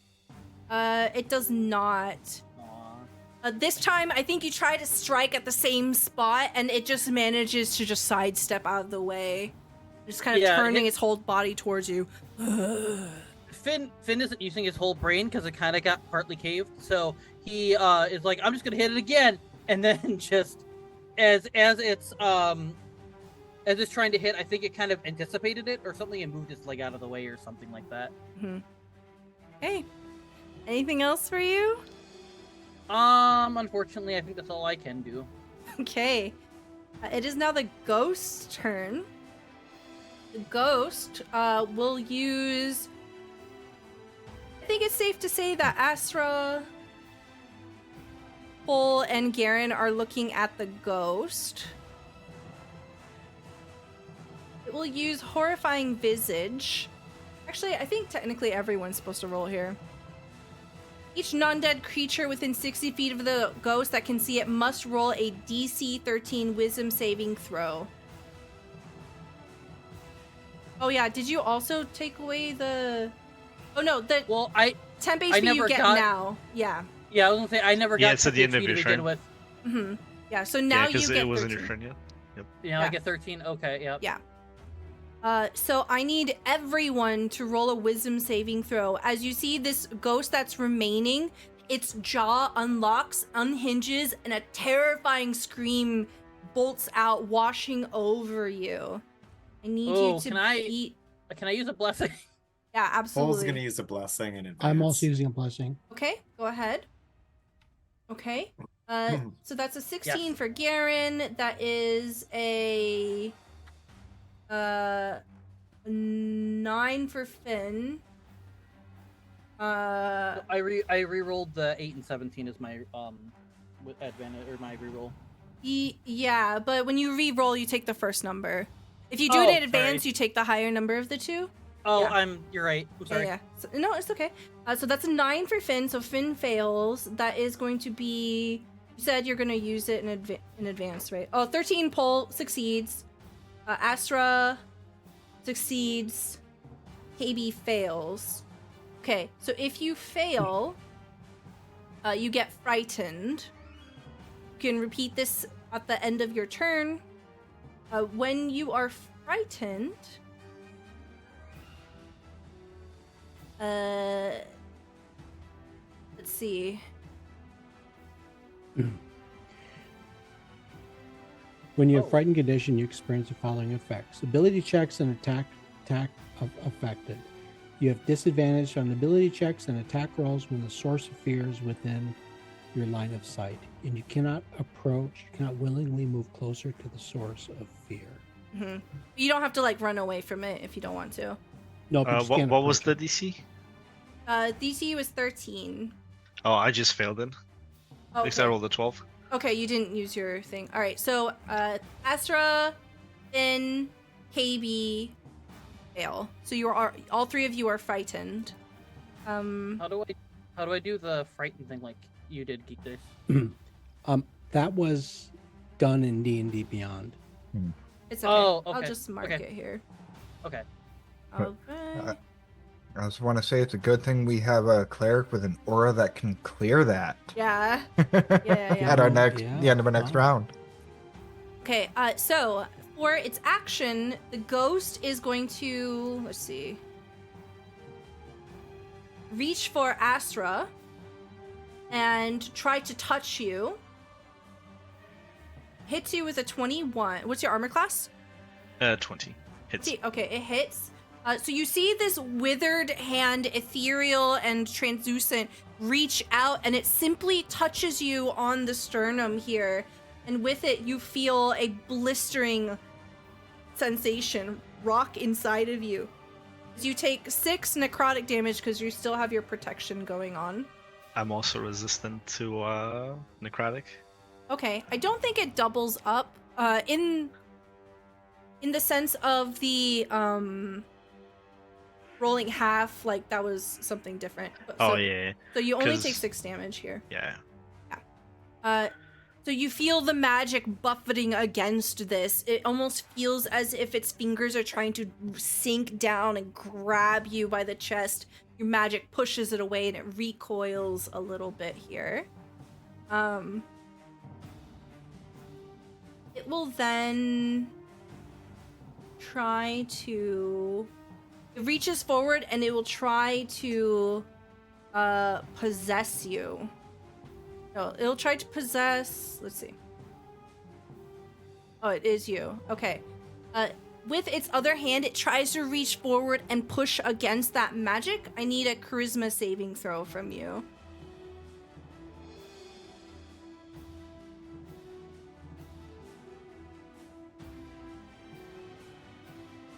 You have to beat a 13. All right, 20.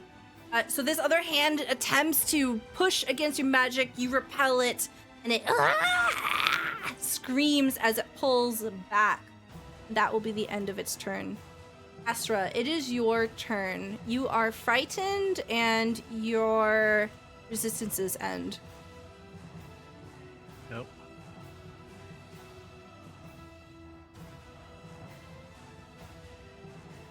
Is your Twilight Sanctuary a concentration spell? No. Okay, good.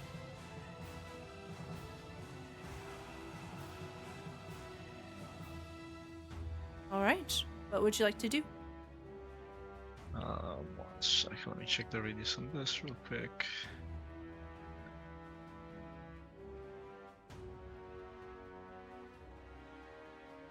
Actually, it was KayBee's right, but he looks frightened.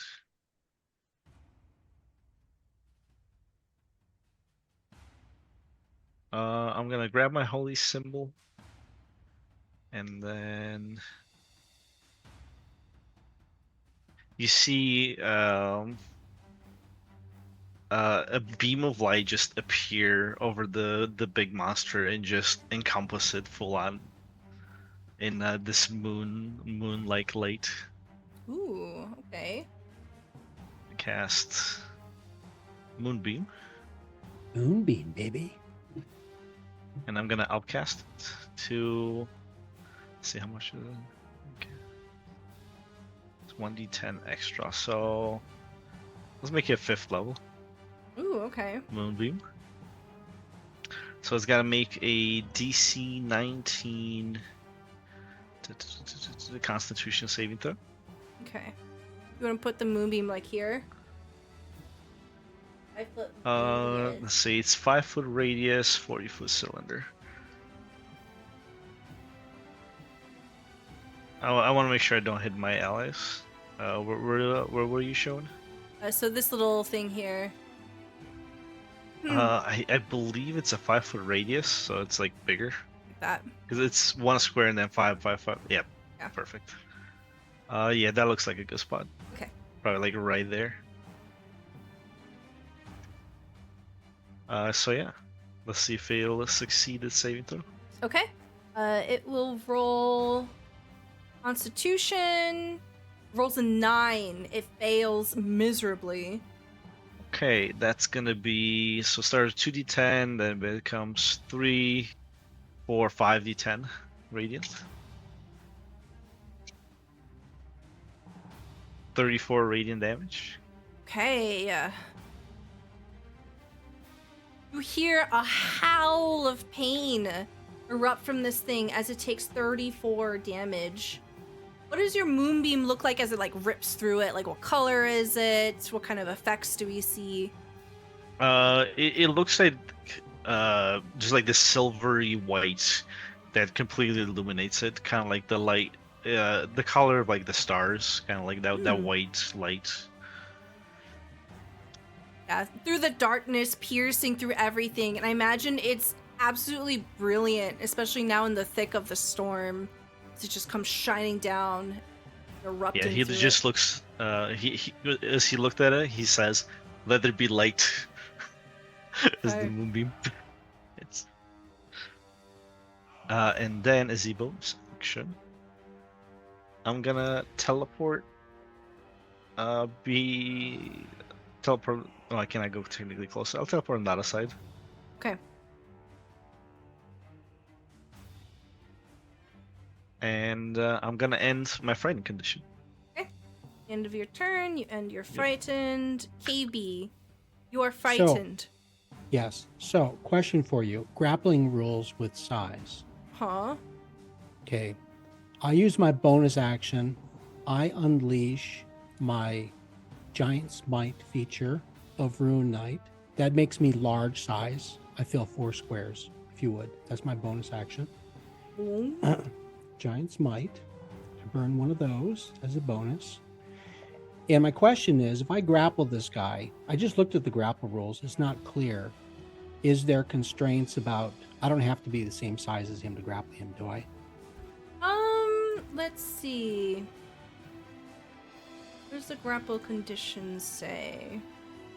Speed becomes 0.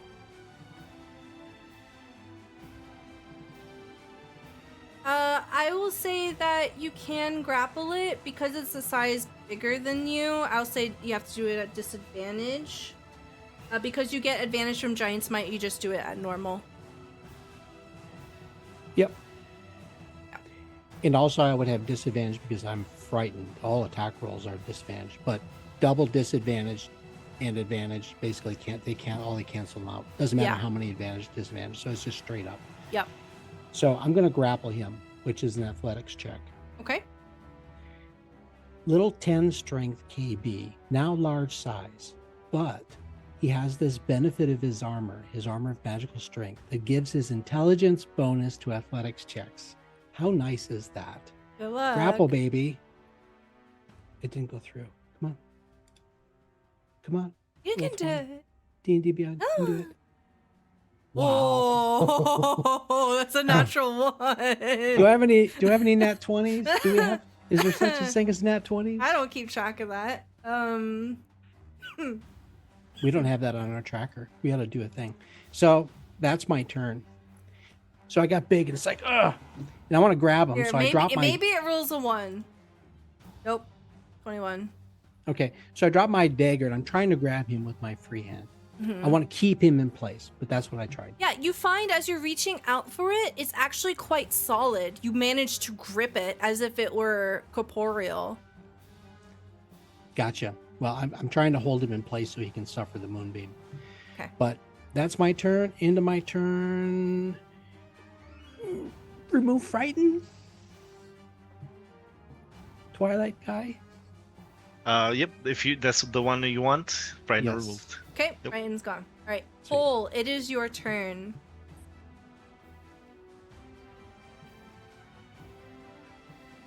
All right. So, is there any ongoing effect on the big ghost thing right now, or is There's- it just taking damage? There's just a moonbeam kind of ripping through it, and that's about it. And it I has think Hunter's somebody- mark. Yep. Okay. And other than that, we've just got this one ghost.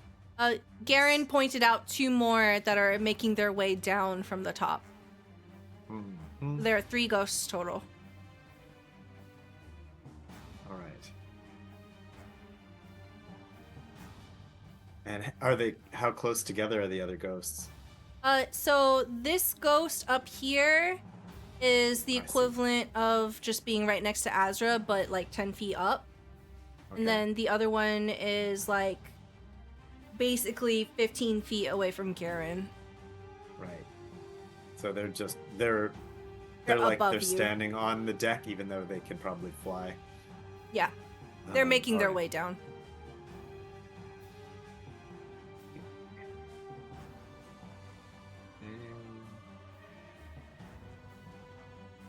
Check my radius there.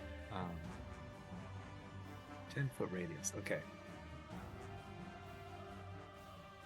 So Pole is going to cast Confusion up here to get these 2 in it. Okay. Go ahead and post that into the chat if that's okay. Yep. Okay, spell assaults creatures' minds. Okay. I don't think this counts as a charm. Yeah. Okay. Let's see. They need Enchantment 4. Enchantment So- 4. Yeah. Okay, this will affect. Okay, they have to roll a Wisdom saving throw. Okay, so we're gonna roll for orange. And then we're gonna roll for pink. Okay, so Pink made it. pink made it, orange failed. So can you describe what this spell looks like as you confuse them? Yeah, he puts his fingers in front of his eyes and swirls like this, and little kind of rainbow swirly hypnagoggles start swirling out towards them, and the one that fails its save, you see its eyes do the same thing. The other one just shakes it off. Okay, excellent. So, on its turn, it'll basically have a random action. Okay, anything else for you? Nope. He'll just stay where he is. Okay. Garen, it is now your turn. All right, so Garen thinks that red is probably the more important one to worry about right now, as it can affect both the casters. So he's gonna take a shot at him. Okay. 24, All right. and he's Oh, can I get some Is 10 it- hit points? Oh yeah.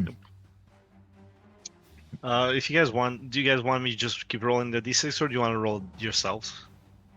You roll it. It's your spell. There you go. Roll So- the dice. 16. Should I bother doing all of my additional rolls, Stella, if this is gonna kill it, or Uh, because it's a crit because he was fell. all right, I guess. Jeez. Do you want to do the math? I mean, you want to say big number go boom? Yeah, kinda. Okay, But- go ahead, do your thing. You killed it, but Nope. KayBee Oh, is keeping score. Yeah. Shit, I just closed roll 20 by accident. you're fine. Yeah, the big one only counts as one. No. So yeah, your 24 hits and your 17 sneak damage plus 12 piercing damage. That's 29. Definitely kills it. Yeah. All right. That's And not then- even critted. Yeah, that's before factoring in the innate crit. All right, I'm back in. So that one's dead. The big one is over there. So I'd say Garen would actually move this way. Except he's kind of sacrificing opportunities to stealth by moving that far. I don't know. Maybe right here and trying another stealth. Okay, Once I get my character sheet back open. take your time.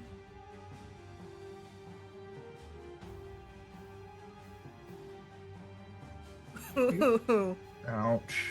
Even with a nat 1, it's still a 15. All right. Unsure. Inconclusive. Mhm. In Garen's mind, it was absolute garbage, and he is angry at himself. Okay. That'll be the end of your turn. The Cloud Giant. Is it when they end their turn in the Moonbeam? So it's actually when they start. So technically now he takes the 34 HP. Okay. Hmm. Okay, so Oh, from I thought it's not before. when it's Okay. cast. Yeah. Yeah, okay. So the damage ripples through it and it cries out in this deep groan. God, I always have to look up recharge at the beginning of their turn.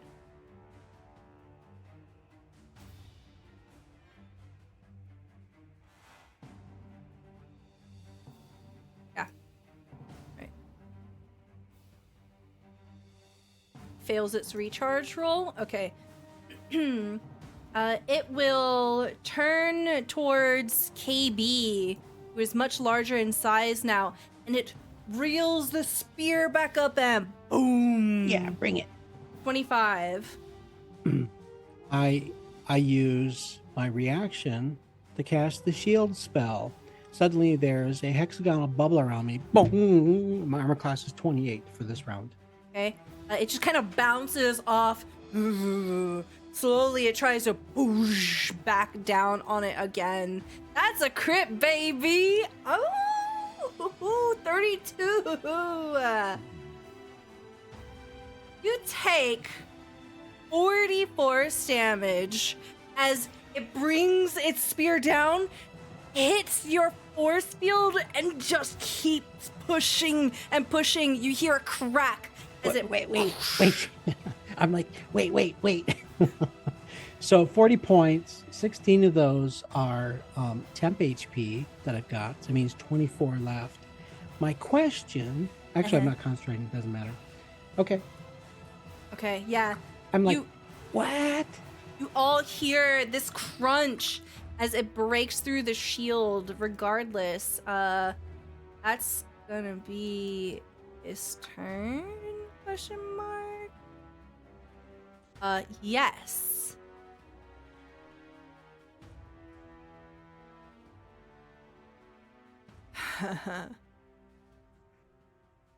You would have seen up close and personal because Finn and KayBee are up close. You can see that where it tore through with the moonbeam, it looks as if the shadows of its incorporeal-esque body tries to reform, but it seems singed by the radiant damage. There seems to be this interaction there of some kind. Finn, it's your turn. Finn is going to try and swing at it again. Okay.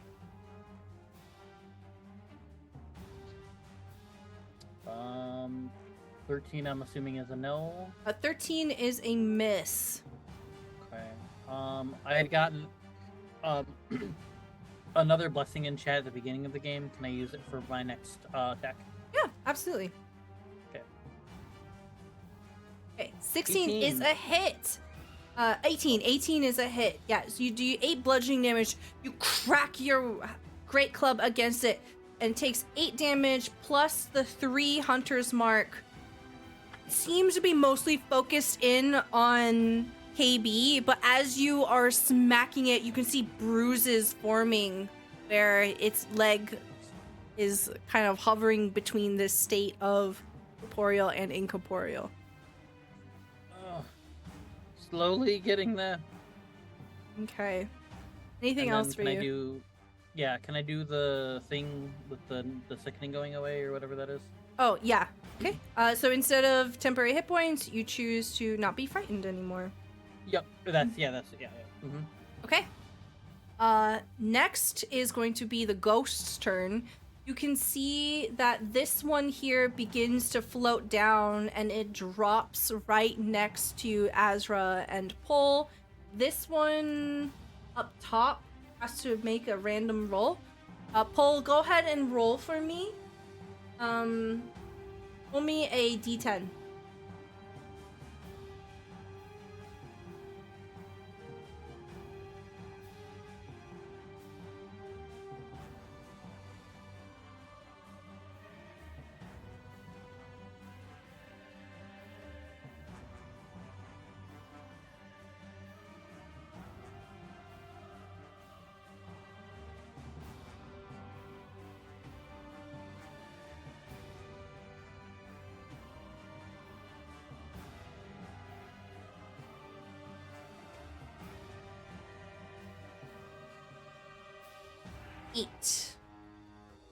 Creature uses action to make a melee attack against a randomly determined creature within reach. If there's no creature within reach, this does nothing. So you see that this ghost here grips its hair and screams out, begins thrashing around the air nearby and hits nothing. So that effectually ends its turn. Baby. The ghost that has floated down here will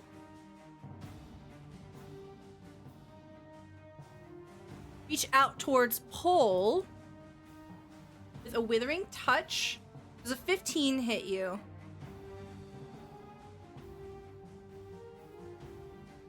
Yes, it does. Owie, that hurts! Ah! Okay. You take 13 sorry, Lucky just decided to start making bread on my lap. You take 13 necrotic damage as this hand pushes against your sternum and just grips at your heart. And then it will reach around and with its other hand Pol, it will try to possess you. I need you to roll me a charisma saving throw, please. 28. Okay. Just like the other one had attempted to possess Asra, it gets buffeted away and is unable to possess you here, failing miserably. Asra, it is your turn. So, I took temp hit points damage. Does that mean that I don't have to make a concentration check to keep my spell, or do I still?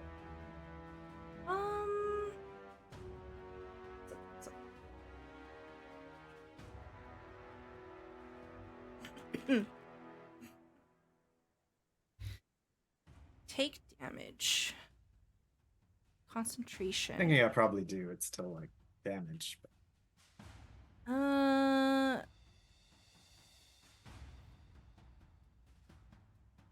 Yeah. When using temporary hit points, yeah, you still have to check.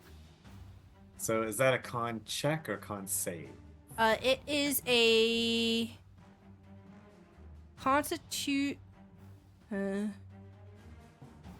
DC.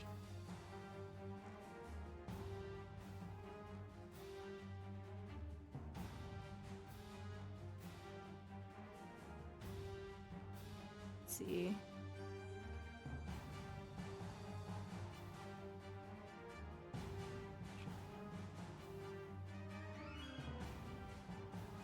Lucky, what do we roll? It is a. Let's go ahead and roll a Constitution save. Yeah, I mean, it's the same number anyway. basically, Yeah. Okay, There you go. 23. Your spell holds. You are fine.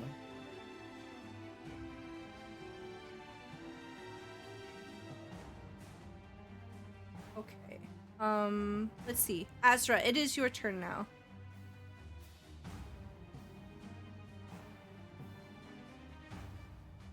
Oh, you're muted. I look at the big ghost. Okay. And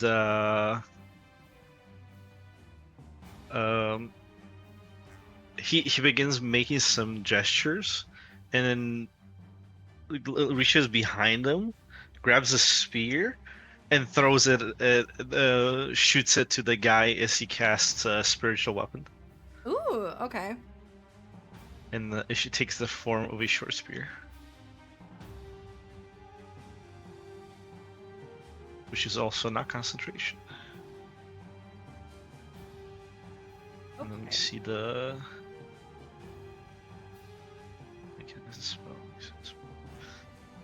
Damage increases by 1d for every 2 levels above.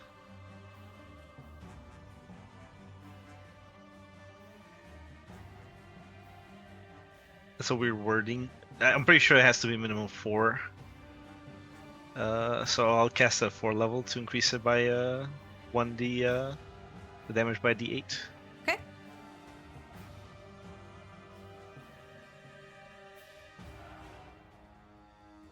There are 4 level spell slot.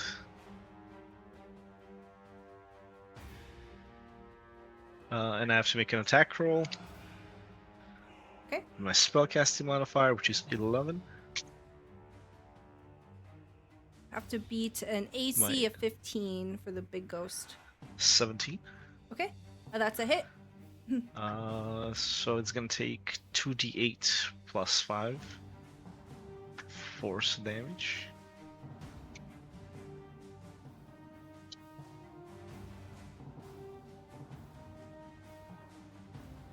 $15 force damage on the big guy. Okay, yeah. You hear another groan from this creature as your spiritual weapon forms beside it, crashes into the side of it. Oh, and let me just see. I think it might take another d8 from my 8th level feature. Let me see if it has to Yes. be. That's any Divine melee strikes. or spell attack. Yep, so a d8 radiant. Okay. 4 radiant damage. Okay. So that's my bonus action. Okay. My regular action. He turns to the ghost on the side that keeps trying to possess us, and he says, "Go away."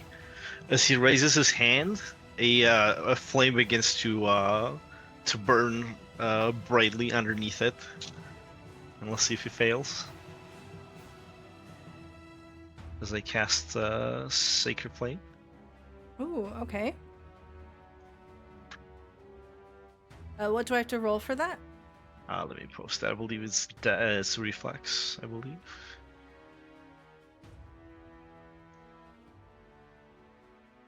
Yep, it's a dexterity saving throw. Okay. It rolls a 15. Fail. I don't know why he says DC 15 in the bottom. My spell save DC is 19. Okay. It On the cantrip. fails. You're not multi-class, are you? No. Full cleric. Slash R, so that'll be, we're level 10 to D8. I like So how 8 lucky. radiant damage. Okay. Lucky is sitting perfectly where I can't see the roll 20. And then that's my turn. All right, very good. KayBee, it is your turn. So how's the big ghost looking? Is he in tatters yet? Is he bloodied? He doesn't seem to experience pain, but you can see that it has been more or less like bloodied. Okay. So, as a bonus action, I do an action surge, and then as my action, I cast the spell. I cast the spell in large, and I grow from large size to huge size. Make me fill 9 squares. Thank you, baby. Oh my god. What does this So look that- like as you're casting this? So, yeah, in a way, perhaps it would be something akin to a berserker raging. You know, his shoulders and his arms arch back, and you expect him to roar, but he says yeah, and then it's just tuk, tuk, tuk, tuk, tuk, tuk, as the enlarged spell increases his size. So that was my bonus in my action, and burning a second level spell slot. Let me check my. I've got that. It was second wind. It was what I was going to do to recover 1d10 plus 3 hit points. Okay. So I recover 9 hit points, and then I am ready for some temp HP. If you would roll that, kind sir. Yep. 16. Nice. And I'll mark off a second level slot for the spell. That's my turn. Okay. Oh, it is your turn.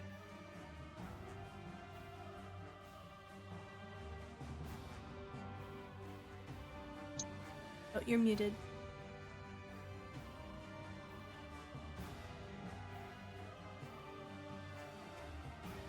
Garen's next after me, right? Yes. I'll move up to the. Oh, yeah, we've killed the one that's. Oh, there's one right here beside me. Okay. Mhm. Yes.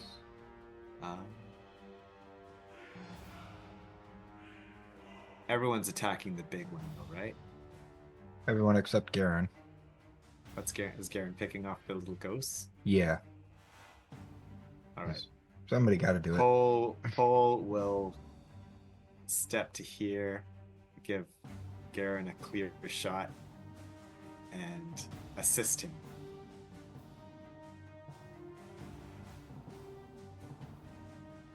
And let's have some temp hit points.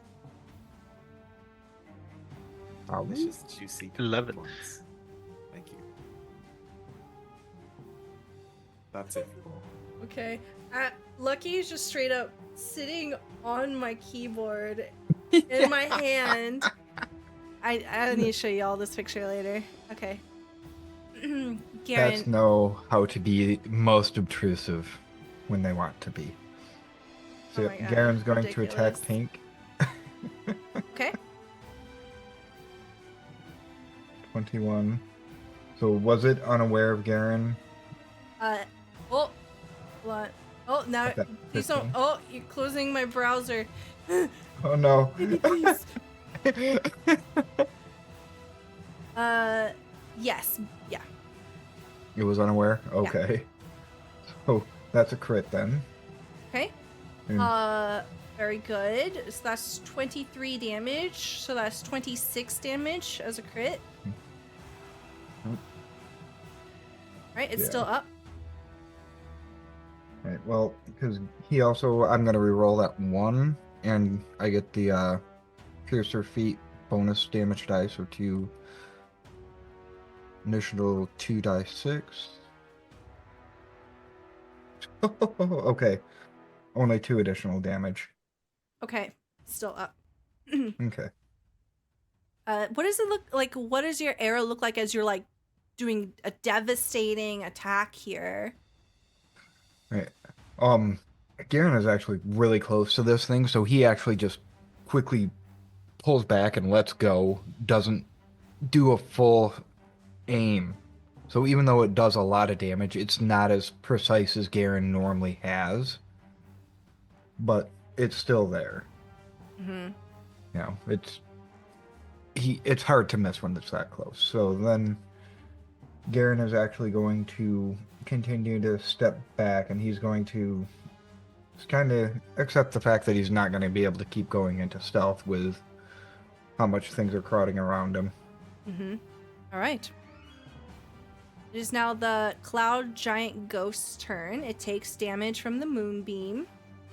Go and roll your damage, please.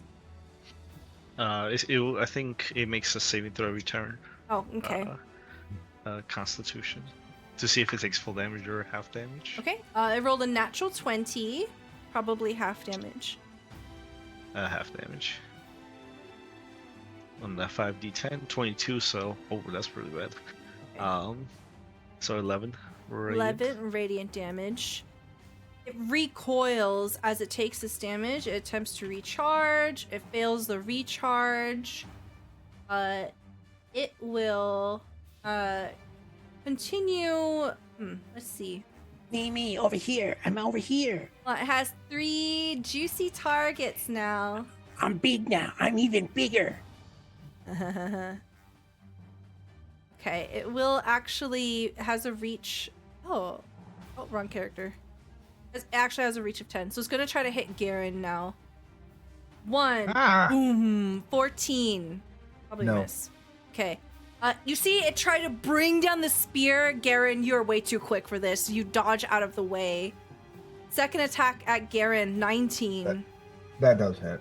Okay, you reel out of the way, and it just reacts a lot quicker than you would have expected. You take 19 force damage as it brings down this spectral spear. I like to imagine that first attack, it like smashes into the deck right behind Finn, like a little too close for comfort. But that's gonna be its turn. Finn, it's your turn. I'm so close. Ah. At least Finn's it's gonna- me cutting it close this time. Yeah. So Finn's gonna go ahead and swing at it again with my great club. Okay.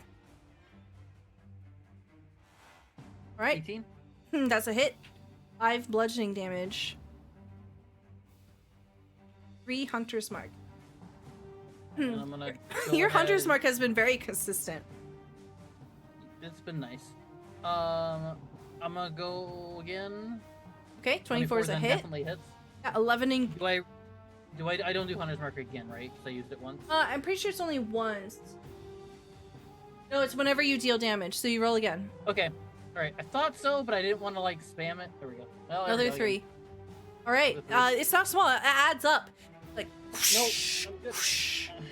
you hit it with your great club, and it begins to sway a little bit. It seems that your combined efforts are beginning to weigh down on it. Anything else for you? No. But I do have a question. When I get my next temp HP, does it replace the temp HP that I already have? I can't remember if it does or doesn't, so. It does if it's a higher value. Yep. Okay. It doesn't stack. Yeah. That's Okay. what I figured. Okay. So end of your turn, you get more temp HP. Cole, can you roll the confusion for the ghost for me? So roll me a D10? Yeah, D10.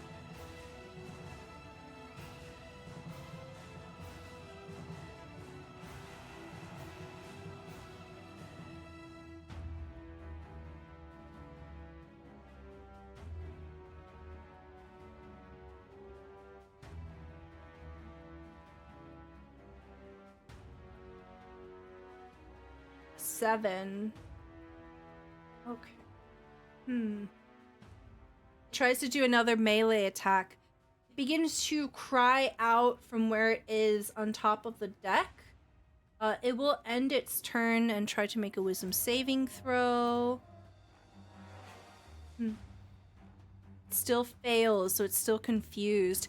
That confusion spell is doing a lot of work. Back in Uskarn and here again. Amazing. The pink ghost here is going to try to attack. It's going to attack Asra. The Withering Touch. That's a crit. 25 probably hits you. Yeah, it definitely hits. All right, you take 30 necrotic damage as it reaches forward with both hands and just pushes it into your chest and grips. You feel this acidic burn, like the worst heartburn you've ever had, just sort of boil away at your insides. It yanks its hands back. As I feel this, I feel the protection of Celestian, plus my innate resistance to necrotic. As my racial feature. So anybody that's looking at Asra, seeing that them take this is something that would have definitely like made someone collapse unconscious from the sheer pain. But Asra seems to be able to hold. And I still have 1 temporary HP. Excellent. But that's gonna be the end of its turn. And now it's yours. Alrighty, bonus action again on the big guy. The spiritual weapon just zooms around and then tries to stab through it again. Okay. Armor class 15. 20. That's a hit. 28 plus 5. It is 16 force plus 1d8 plus 7 radiant. Okay. And then I look at it, and let's try this again. Let's see if I can hit twice in a row. I'm gonna cast Guiding Bolt Okay. On the big guy? on the big guy. Okay. Armor class 15. And I'm gonna upcast it to 3rd level. Okay.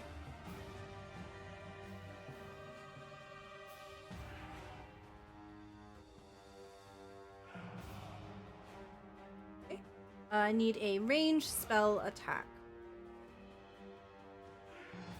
19. That's a hit. And roll me some damage. So that is 4d6 plus I cast it, not d6 plus 2 more d6, so it's 4d6, 66.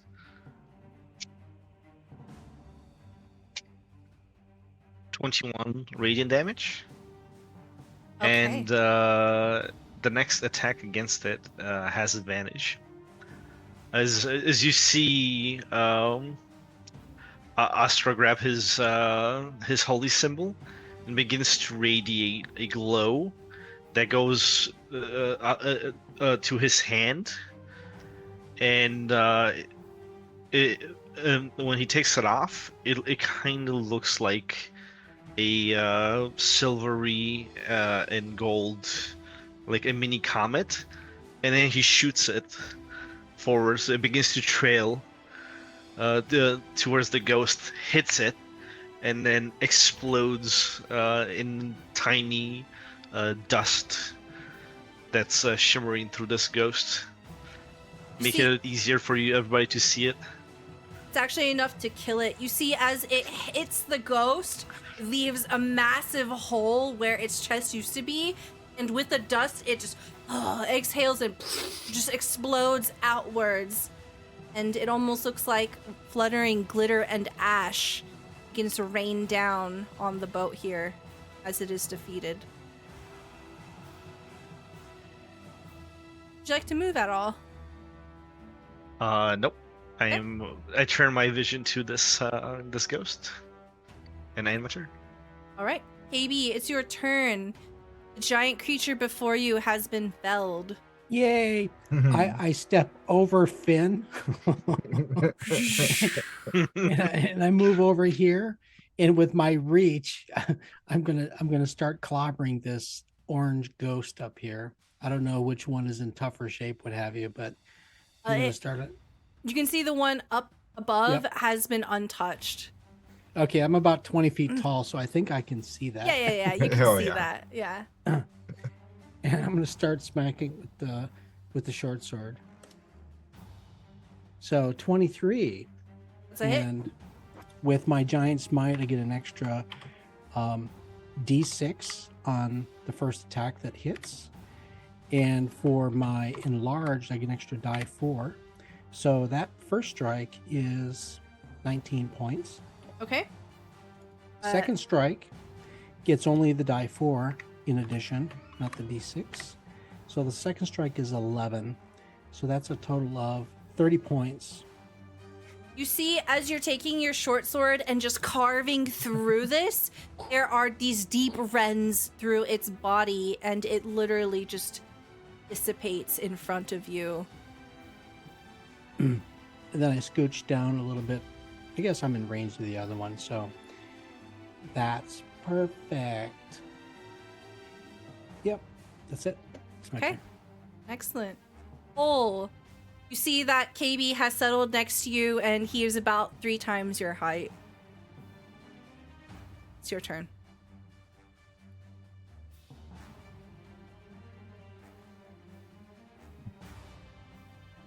You're muted.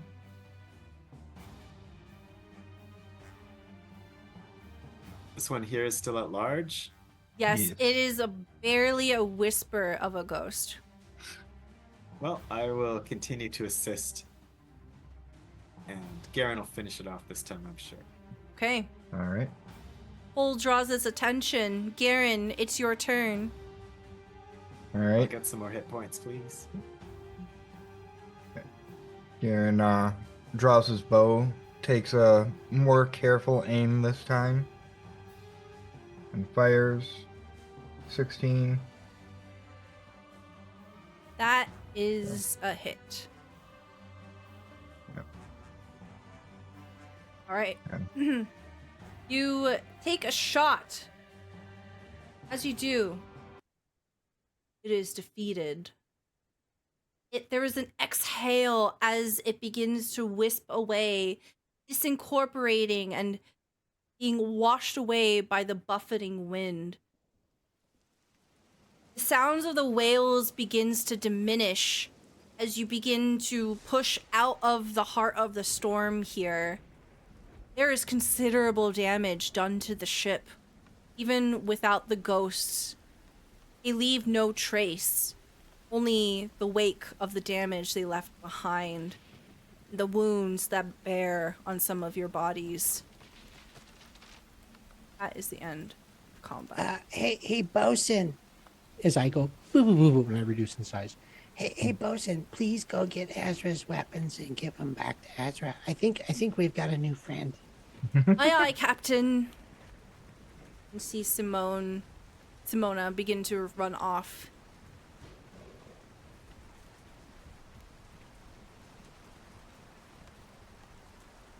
Well done, everybody. Yeah. Well, thank you.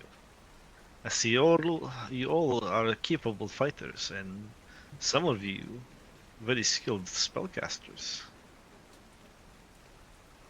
I think you'll make a good addition to the crew. Welcome aboard. Well, thank you.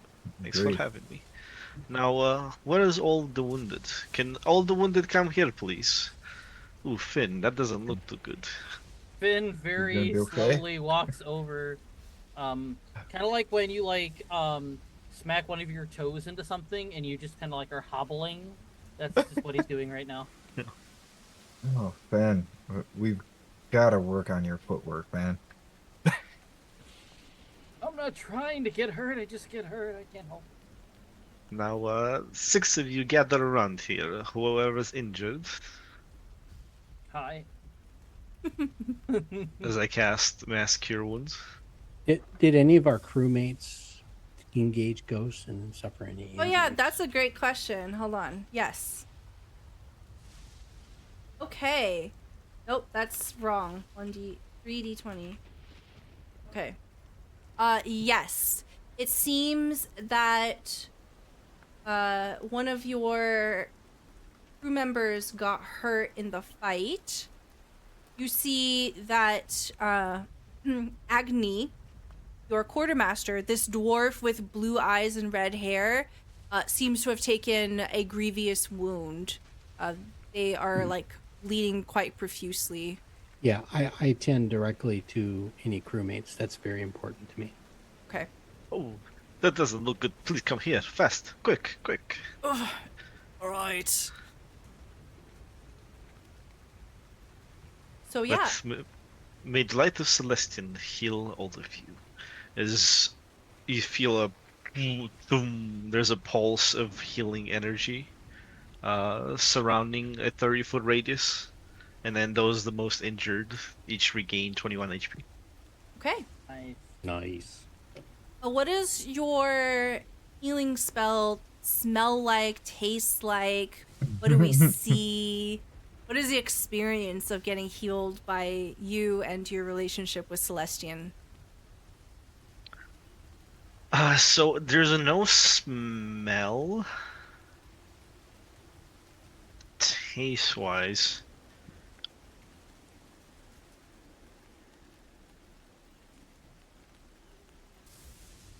It kind of leaves a small, spicy, sweet taste after, like kind of a little burning.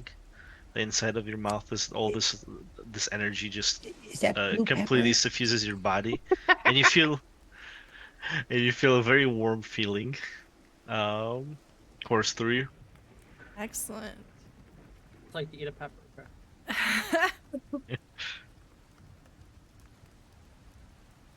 You find in the aftermath of this storm, your boatswain is looking at the damage, trying to assess it, and speaking with Bruna. They both eventually come up towards the group of you, and Bruna says, Captain, it seems that the ship has taken considerable damage. We have actually been pushed significantly off course. You're many leagues further east than intended. Looking around, we do see a port several hours out, but it doesn't look to be Saltmarsh.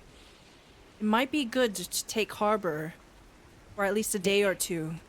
Maybe. And we really need to get a good assessment of the damage. I see one of the masts is broken. If we can mend that while underway, we should do that first. So make sure everybody's safe. Make sure everything's fastened. We haven't lost any supplies. And let's see what repairs we can do immediately. We need to know what port that is before we go in there. All right. Would you like us to get closer so we can try to have a look? Well, let's look at the charts first, and let's compare notes. So try to get like some assessment. If we can see land, maybe we can recognize a mountain range or something of that sort. So try to get some bearings. Okay. So get out the charts and kind of corral around them to do a big think. Okay, go ahead and roll investigation at advantage as you've got multiple heads trying to put together where you are. We do that. 18. Okay.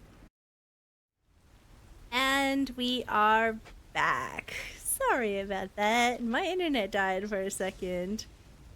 Okay, so you are investigating. You're trying to find your way to see where you are.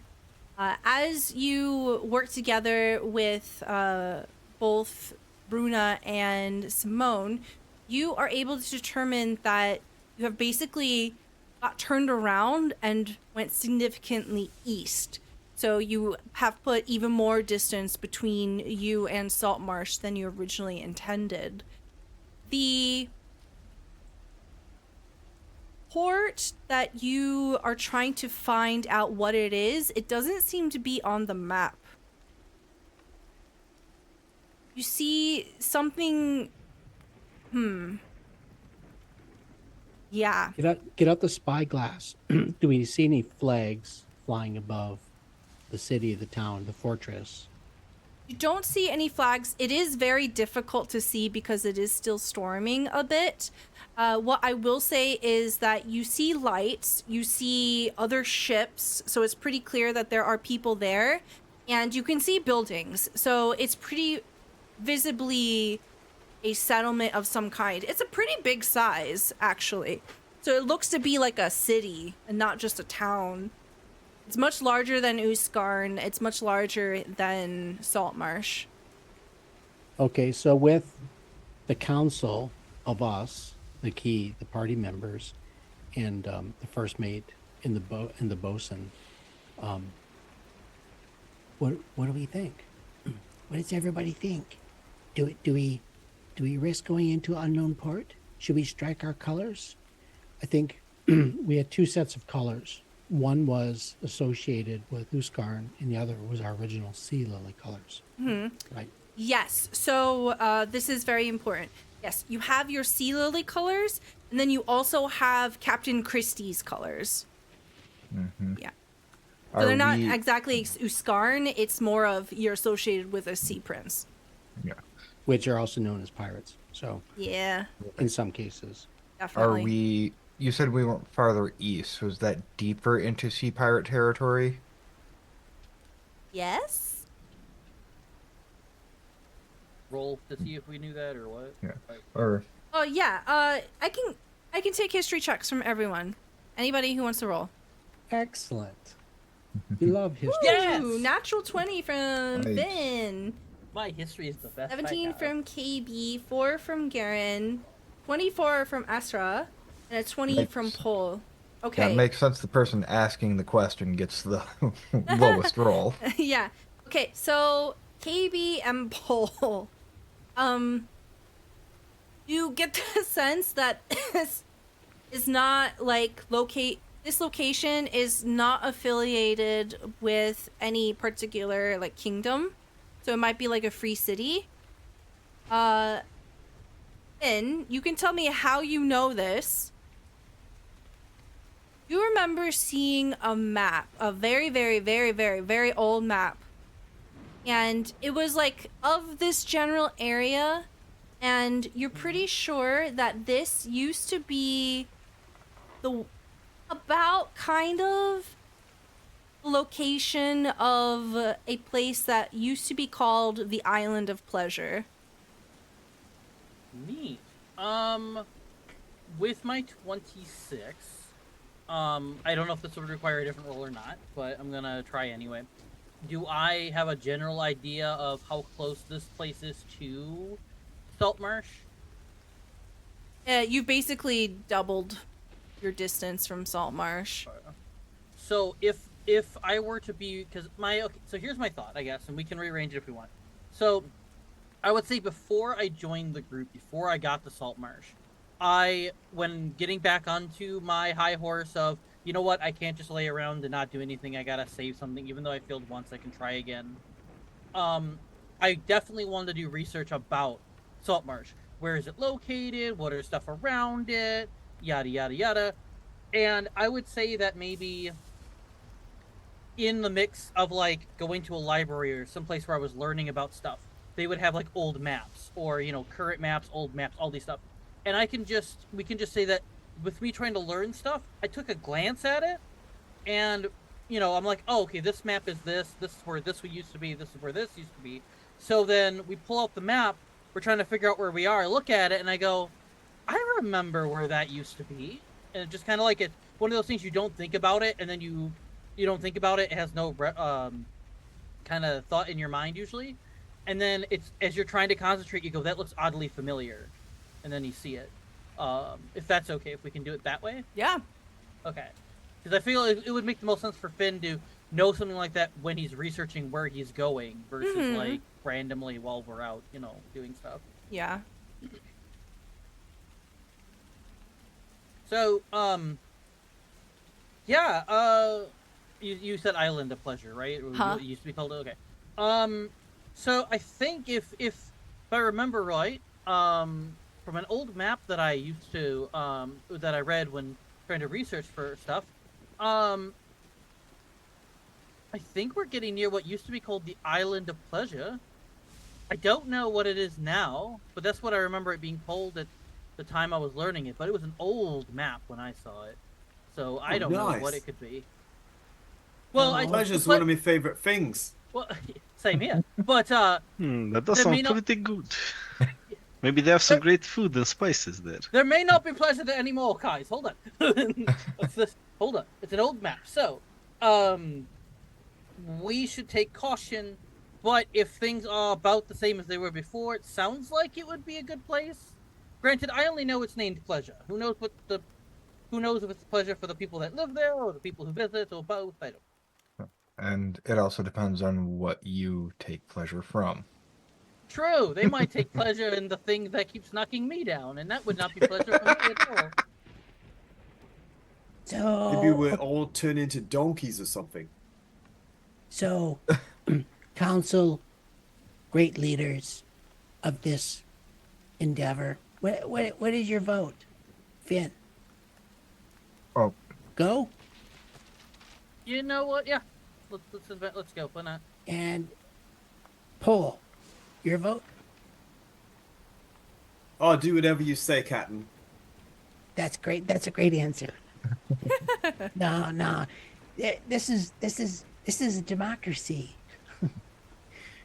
Garen, I'd say we go, but we strike all colors. that's a great idea. And new guy, Ezra, Yes. you get a vote too. Thank you. So kind of you. I say we go see what's up with this place. And if trouble meets us, they're gonna have to get through me to get through you guys. And then I turn to our first mate.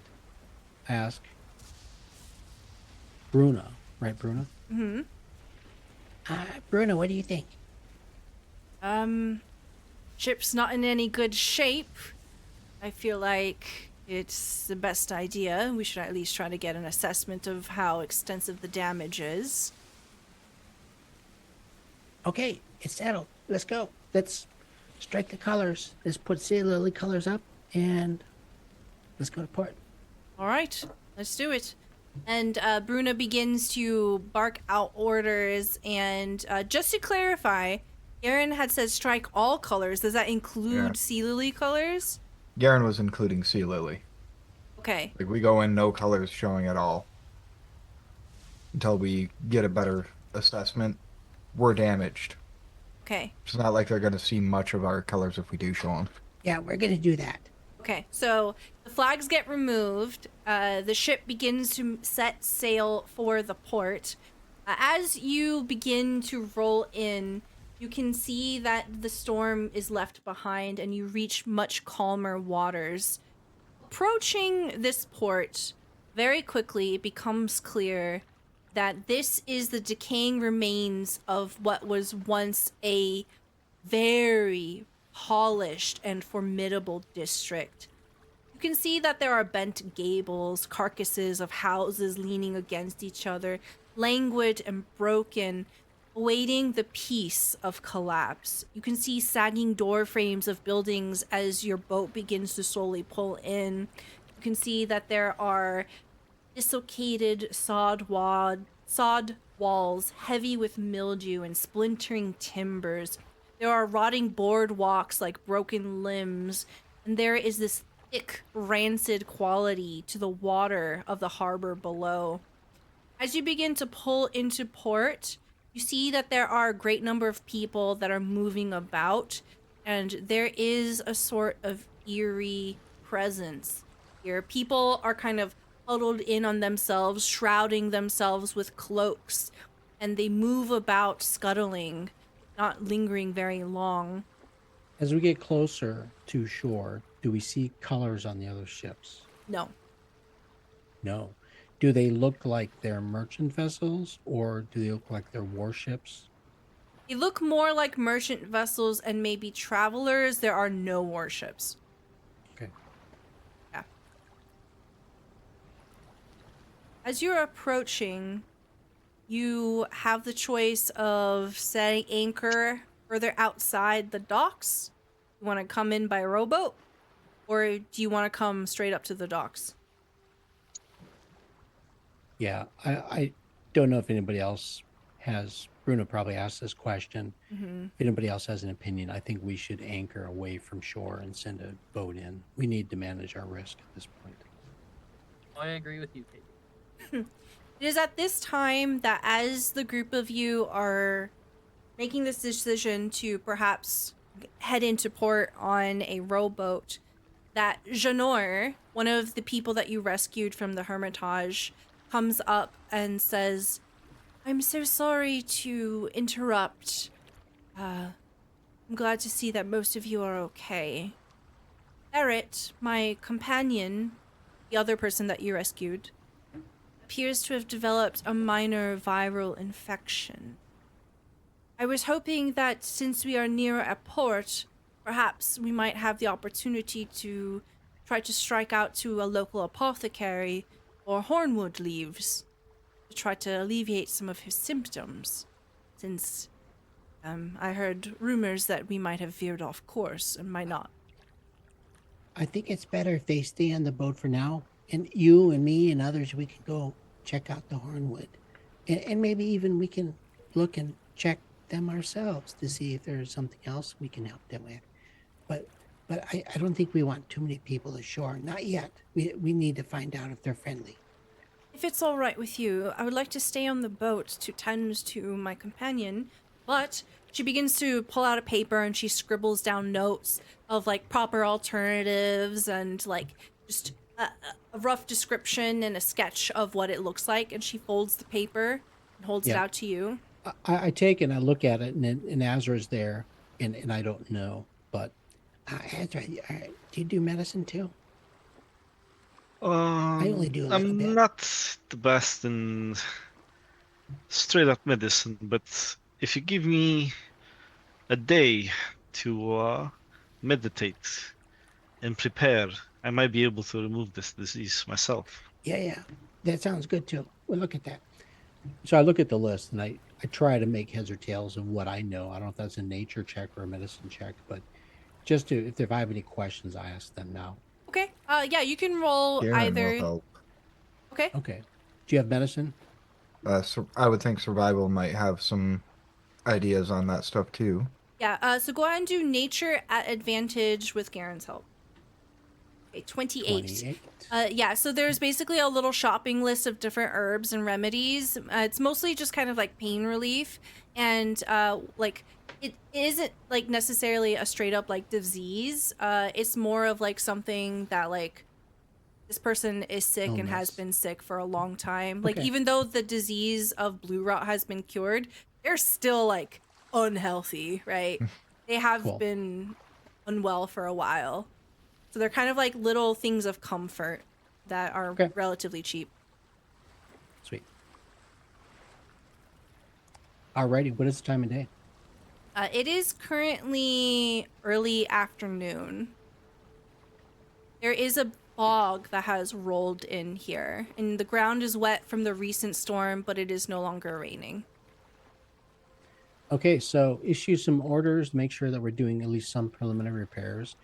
Identify what we may need from shore if we need what we need to repair the mast and other things. If we need to get a main beam, or if we can, I think we probably can even repair that mast. But get a list of materials as well. We're going to make a landing party, but we're not going to take a whole lot of people ashore. So leave it up to the party members if there's anybody who wants to stay on the ship. But I assume everybody's going to go ashore. Yeah. Garen's gonna check on Ella, see if there's anything she needs from shore or would like us to look for, and then join the landing party. Okay. Yeah, she will actually give you a shopping list of different materials. She seems to have made some headway on the curse research and needs a few reagents to cast a ritual. So she just scribbles out a list of things for you. Awesome. Great work. I much appreciate this. I think that I will be able to hone down and get all those answers that we've been seeking very, very soon. It's great. I'm really glad to have you here. I'm so thankful for the opportunity and, of course, your company. Thank you. Be careful. I'm glad you're starting to keep normal sleeping hours, too. It's taking great effort, trust me. Then he rejoins everyone. Okay. So with the shopping list, a couple shopping lists to include anything the quartermaster needs, the bosun needs for repairs, I think we will be prepared to go. Okay. While everybody's preparing and stuff like that, you just see Asra walking around the ship, where he like looks for like bigger cracks, but like smaller than like a foot, and you just hear in the background, "Mending, mending," repeatedly That's every so like funny. 6 seconds or so. As he starts fixing the things around. Sorry, I'm not. I'm not super familiar with this cantrip. I still need to be a little loud with and direct with No, the that's gestures great. and vocals for it. More Mending! You more see, hands make light work. you see this extremely buff orc woman kind of like folding her arms across her chest, just kind of nodding. This is Simona, the person who took your weapons earlier. She's kind of nodding in approval. It's actually quite helpful. I'm doing a good job there. Thank you very much. Yeah. Mending! Let's do it together. Mindy. She just kind of like puts her finger in her ear, just like, oof, it's a bit loud. All right. Asra, I mean, maybe no one told you yet, but this ship actually heals itself. It mends itself. I mean, it's great that Really? you're doing that, but just so you know, It takes time, so yeah, doing that's this is not great. a bad thing. And I'm gonna Interesting. go over Fix it, but to Tully and say, "See, this guy's great. You shouldn't be robbing it anyway." Is it the live? It's Actually, yeah, it's that's special. yeah, that's definitely true. I like to think it's a fey ship. It's kind of fey touched. Oh. Fascinating. This group just gets more interesting every moment I spend with you guys. You have no idea. Garen goes to get the boat ready. Okay. So the 5 of you, anybody else coming with? You Does want anybody want to bring a companion? you want to bring Night. quick? Bring quick unless somebody else wants to bring somebody. You can probably only fit like 2 more people maximum on your little rowboat. So this looks, I'm looking at the map. This looks like a big place. Yeah, it looks pretty big from where you are. So you are about like right here right now. I'll draw a little. So the quartermaster probably has some things that we need, a list. It might almost be best to take them with. Okay. So Agni will go with you. Okay. Okay. As the group of you... Oh. Cole, can I get an insight check at advantage from you?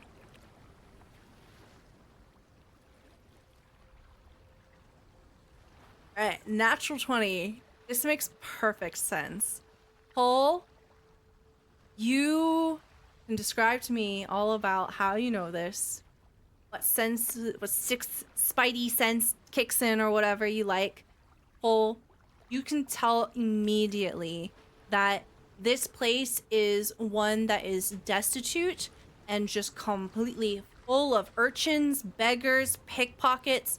You can just see that there is a lack of communal support and security, that there are no guards anywhere, and that your survival senses just kick in.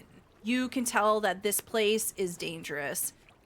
Maybe not overtly like you're gonna get stabbed in the street dangerous, but like you can easily make yourselves targets here and you can easily stand out. Yeah, Paul just flashes back to the bad old days in Amundford. Mm-hmm. This looks like the nastiest part of town, except it's the whole place.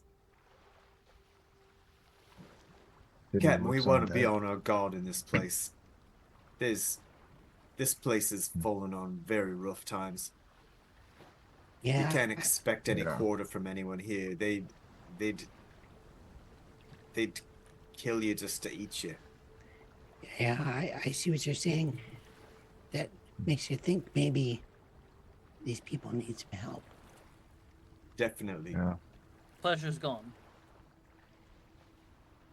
Yeah, you can see Oh. that. Man. Yeah. City looks undead to me. Go flashing your coins around. A group of you Definitely. make land and you hitch up your boat at the dock. And By the X. yeah, by the X. So you are right here on the northwest-ish kind of corner here. As you are beginning to make your way into this area, you see something that catches your eye almost immediately. Where the fuck is this?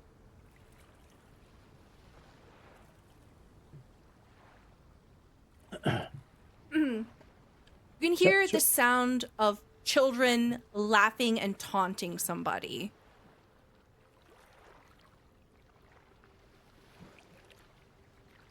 As you look over, you can see that there are a dozen children chasing and tormenting an elderly man. Man is brandishing a holy symbol at them, and they're just laughing at him.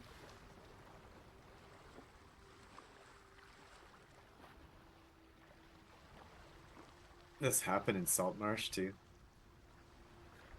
I think something like this happened. I don't think it was exactly Did. this. Yeah. There's some kids picking on an old man. Yeah. Well, I think it didn't end well for them.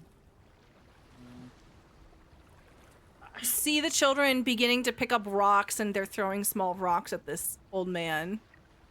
Can not I see the eligible. holy symbol? Yes. Roll me a perception check.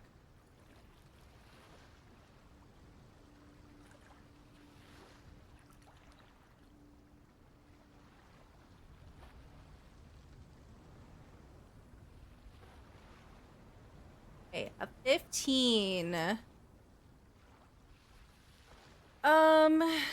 Let's see. It is a... I'm also trained in religion as well.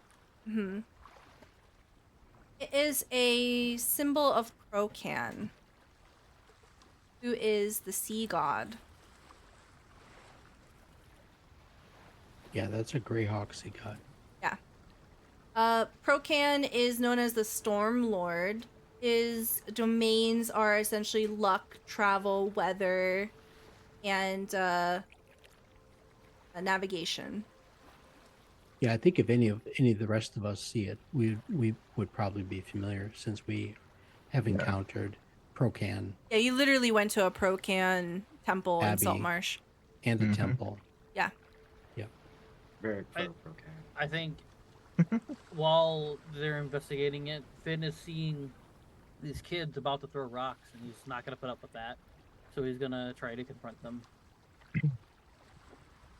Asra Yeah, also kinda. steps forward. Garen starts to sees both of them going. He's like, okay. Yeah, just easy, throwing easy, rocks. easy, everybody. We don't want to get anybody upset. Low Anybody, profile. them or them, them or them. As you're beginning to approach, it's kind of the thing, like, they know that you're going to intervene somehow, and the children seem to go from accusing this man from being a friend to a murderer and losing interest as soon as, like, y'all with your armor and your weapons begins to approach. They put down the rocks and they begin to scurry away. The old man is just sort of rubbing at himself where he was hit by the rocks. Be on the ground. No, he's standing up. Okay. Oh, Are you all right, kids? yes. You see this man has a slight bent figure. He's wearing simple gray clothing, and he has these extremely large circular glasses on. He carefully stows his symbol away, and he says, thank you. I much appreciate it. You're welcome. You how long have you been here? Oh, I've been here for quite some time. This is the Styes. Well, Don't seem to be from around here. Oh, this isn't Paradise Isle? Paradise Isle? Oh, it used to be perhaps several hundred years ago. Oh, okay. that map was over 100 years ago. Okay, fine. Finn will go over and say, "Well, first of all, rude of me. My name is Finn. Carson, what is your name?" My name is Master Rifram. Okay. So as long as you've been here, then, has it always been like this? Oh, yes. This place is on bad times, and, it's been through quite a lot, but don't let its, appearances drive you away. It has certain charms with it. Okay. I wish to thank you for, sending those meddlesome children off. If you don't mind, can you please escort me to my house? I, don't want to be assaulted again on my way there.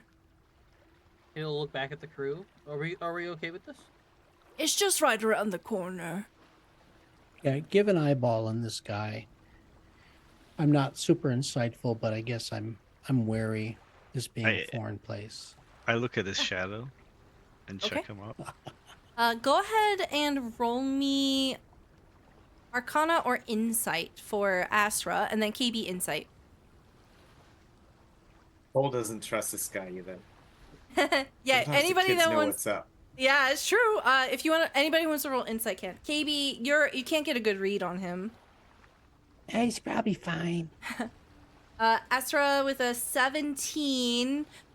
You get the sense that this guy is like just an old dude. Like, he doesn't seem to give off any sort of vibe. He seems scared. He seems genuinely scared and unsure and very nervous. With Finn 11, Garen 14, Pole 4. Again, hard to get a read off of him, but all of you see he has no weapons on him, and he's just wearing like a robe. He does seem quite defenseless. I mean, I'm What pretty was sure if going he had on with some- those children? Oh, you know how kids are. They kind of downcasts his eyes a bit, and he says, I lost a friend just a day ago, actually. Sorry to hear that. He was executed by the city, What? Oh, Whoa. wrongfully accused of a murderer. But, please, if you don't mind, oh, sure. he begins to lead you a little further in to this area here, and we head on over towards the number 2 mark on the map. So do we see businesses and things, shops as we go? It's pretty clear very quickly that you are in some kind of alchemist district. There are shops all around, and he actually leads you straight to a shop. And he begins to pull out keys, and he's fumbling with them quite a bit. He Can seems you tell what kind of shop it is? Yeah, you can tell that he is a healer of some kind. Great. I got a shopping list. You can see that he has a quite small apartment that is attached to a shop. And he opens the door to his shop and flips the sign and lets you all in. As you're entering in, you can see that there are shelves of half-finished clockwork inventions, and there's a smell of grease that's very heady inside of this small shop. There are books, and then you can see tucked into like the back of the room is a tiny bed. It's also covered in books, and there's a stack of books that acts as like a nightstand. So does it look like his business is active and maybe even prosperous, or does it look like it's run down, things are covered in cobwebs? It's pretty run down.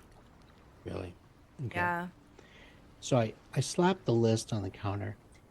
Maybe you can check and see if you have any of these items. Oh, let me have a look. He adjusts his spectacles and he looks at this and he says, As he looks at it, I kind of eyeball some of the, you said clockwork items. That has Yeah. me curious. Mhm. I touched some of them with a pinky.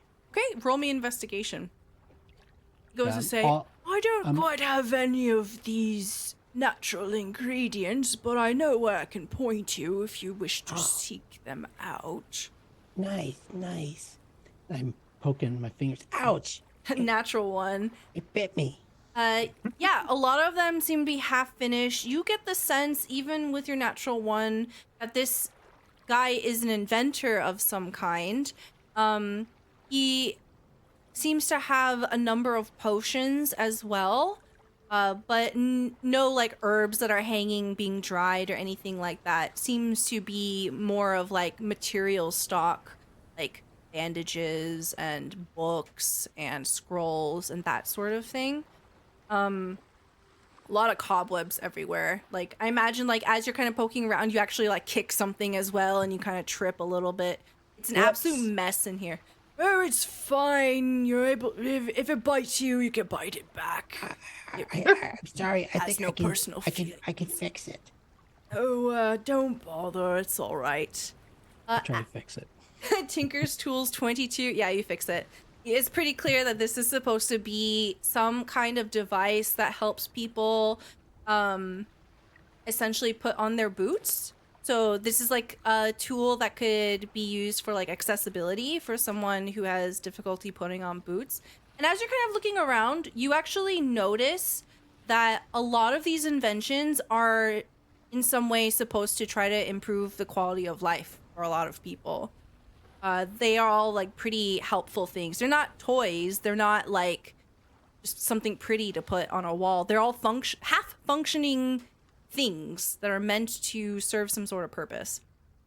Got some cool stuff here. I could spend all day. Oh, thank you.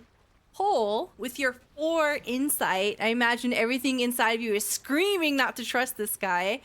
Can I get a perception check from you at advantage? As you start to just suss out every corner and inch of this place. Okay, 14.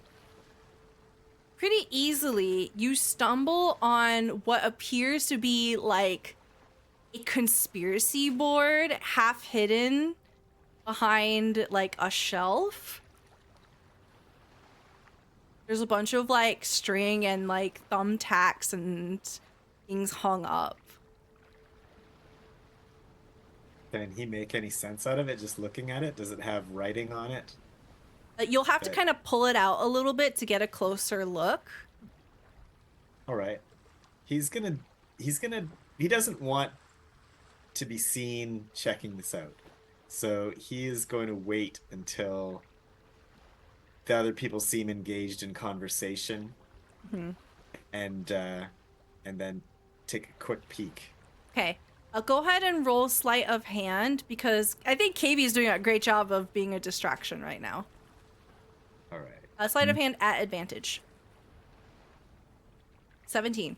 Okay. Yeah, you kind of sneakily pull it out to get a closer look, and you can see what appears to be like newspaper clippings of someone called the Lantern Ghost Killer. And there seems to be like an investigation that this guy is trying to do, and there are like bits and pieces of here information that he's trying to make sense of, but it's a bit inconclusive and it's a bit rambly. All right. That blows my mind. I'm going to go. This place is all cluttered and stuff. I'm gonna go just around so that I'm completely out of line of sight of this guy. Easy to do. There's so much shit in here. And I'm gonna pull out my ghost lantern. I go, and I'll talk to it. Do you know anything about this lantern ghost killer? Is that who put you in here? As you do that, the camera sort of pans into Pole holding this lantern, and we see the little sprite, the little fae being inside, kind of lean up, a face and some hands appearing against the frosted glass. They sort of tilt their head curiously. They shake their head, indicating Okay, no. just a coincidence, I guess. Ghost lantern and lantern ghosts, different things. All right. There's something to this though. Thank you. And he'll just keep trying to sneak peeks at it so he can memorize it. Okay, yeah, And absolutely. he can construct it with his loot illusions when he's back at the ship. And Okay. show it to other people. Yeah, absolutely. Garen is looking around the shop, seeing if he can identify anything on Ella's shopping list. Maybe, which would take all of his focus because he's unfamiliar with it. Yeah, you don't find anything. It does take up a lot of time, but it comes up nil. So as the guy is helping KayBee, he begins to like point directions of where you can get some of this stuff. And you can hear some people laughing outside, and then there's the sound of glass breaking as kid throws a rock through the window and then runs away.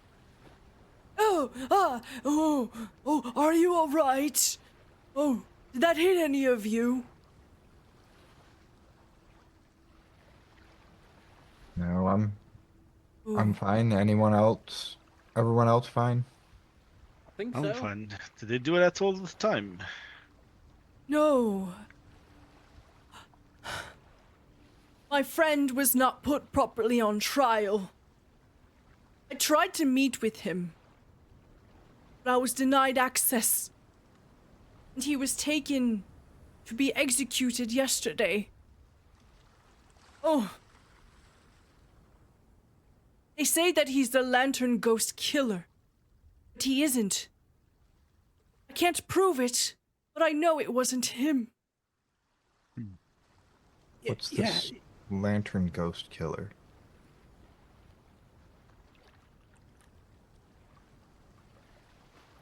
There has been a series of people gone missing. People found mutilated in the streets for several months.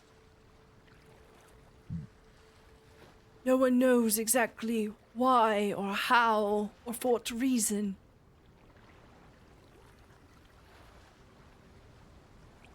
But it is said that my friend, Jarmy, was found over one of the bodies with a knife in his hand.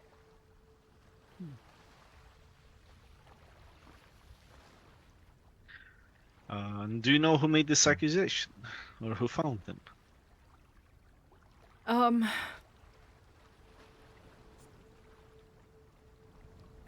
not sure. I would speak with the constable, but I suppose the authorities are keeping me at bay because they know that I have been a friend of Jarmy for a long time. I offered, after the execution, my ability to speak with the dead, to learn about what happened, maybe to try to divine some reasoning, some truth to these accusations and this cruel punishment. The militia told me that the case was closed. They threatened to throw me in jail. I didn't leave the matter alone. Do you know where the victims of the lantern ghost killer, where the bodies can be found? Are they buried? I don't know. This doesn't sound right. Sit well with me either. Does not sound indeed. Will you Do you know help me? where their bodies, where his body is? I right now I don't know if we can help you. It sounds like it could be messy, complicated, right? Oh, it's certainly complicated. He kind of like eyeballs over in the direction where he has his conspiracy board. Paul, you're the only one who knows what's over there. But he says, How about this? Let me make some tea. I'll explain the whole story to you.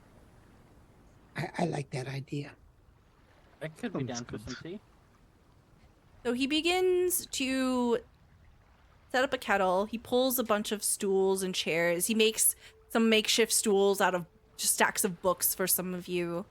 He begins to tell you about Jarmy Loveage and the alleged accusations of him being a murderer. And that is where we're going to end our session for today. And we will, when we come back on the 18th, we'll dive into this murder mystery at the Styes. Right. uh, Caught Garen and KB's attention for sure. Yeah, you see this look on KB's face. Of course, he wants to help everybody, but it's like, Mhm. dude, what are we getting ourselves into? we don't know anything about this place. Yeah. But Paul's Garen, not drinking the tea. yeah. Wow. Yeah, Even Paul's Asra being definitely paranoid. smells the tea first. I just want to say thank you so much to everyone for being here. Thank you to my lovely cast members, and thank you to Igneel for our first session of Saltmarsh together. Yay! Thank you for the session and thank you for having me. Yes, of course. So what we're gonna do now is we're gonna go around and do some outros. Please tell me who you are, where we can find you, and then what your favorite part was of today's session. And we're gonna go ahead and start with Zombie. Hello, I'm Jacob. I'm Zombie. I am Z. And what is your name would you like to call me? I'm the lore keeper and Captain Z of the Good Ship Clip. I probably do too many clips, but that's up to your own discretion. Today I played Finn Carson, who's a ranger researcher, and my favorite part of today probably was the fact that well, I'll probably steal one, and everyone else can be free to take this. But playing again, that was fun. It's been a minute. It's great. On a more serious note, though, even though I didn't do quite well in it, it's been a minute since I've had a challenging, fun battle like that. So I think the ship, doing the things on the ship was really fun, and fighting the giant ghost. And I think also that was our party's first look at seeing what Edra was could do in a battle, because he had said, "Oh, I'm really good in a battle," and then a giant battle appears, and it's like, how good are? Oh, cool. All right, you're coming with us, bud. So I think that that was I think a fun moment for all of the crew. You can find me at ZombieFighter89 on both Twitter and Blue Sky. If you're so wanting to, and I hope you do, go ahead and follow me on either one of those social platforms. I also have a Threads, but I know some people kind of use it not so. But if you want to know where I'm at anywhere, it's at ZombieFighter89. If you don't see my name, I'm not there. If you go to one of those websites, though, there is a pinned message there with a Google Doc sheet link, and it shows all the stuff that I've done, whether it be edits for all of these different shows I'm part of, clips I've done for various channels like Stella, Bad House, and Transplanter RPG, as well as highlights that I've done before, various highlights from Stella, Monty Hall, places like that as well. And then if you enjoyed my performing tonight, and I hope you did, and you want to see more of it, and you're like, well, what other games are on Stella's channel? Well, here you go. On Tuesday, we're going to be playing Heroes of the Humblewood, where I play Leon Priest, professional wrestler extraordinaire, yeah. And you get to see me wrestle again, maybe. I don't know. We'll see if I become giant or not. We're going to figure it out. And then on the opposite Wednesday, we have a Strixhaven game where I'm Alexander Thome. Thome. Alexander Thome. I think I got it right. You did. Yay! Yay! It's recorded, V. I did it right. Where I play him, and he would be way more interested in this murder mystery. because that's his whole thing is murder mysteries, wanting to solve all kinds of murder mysteries. But yeah, so if you've enjoyed anything of mine, that's great. But more importantly, I hope you enjoyed this whole place here on Stella, because Stella's very awesome and yeah. Thank you. I appreciate it. We'll hop on over to John.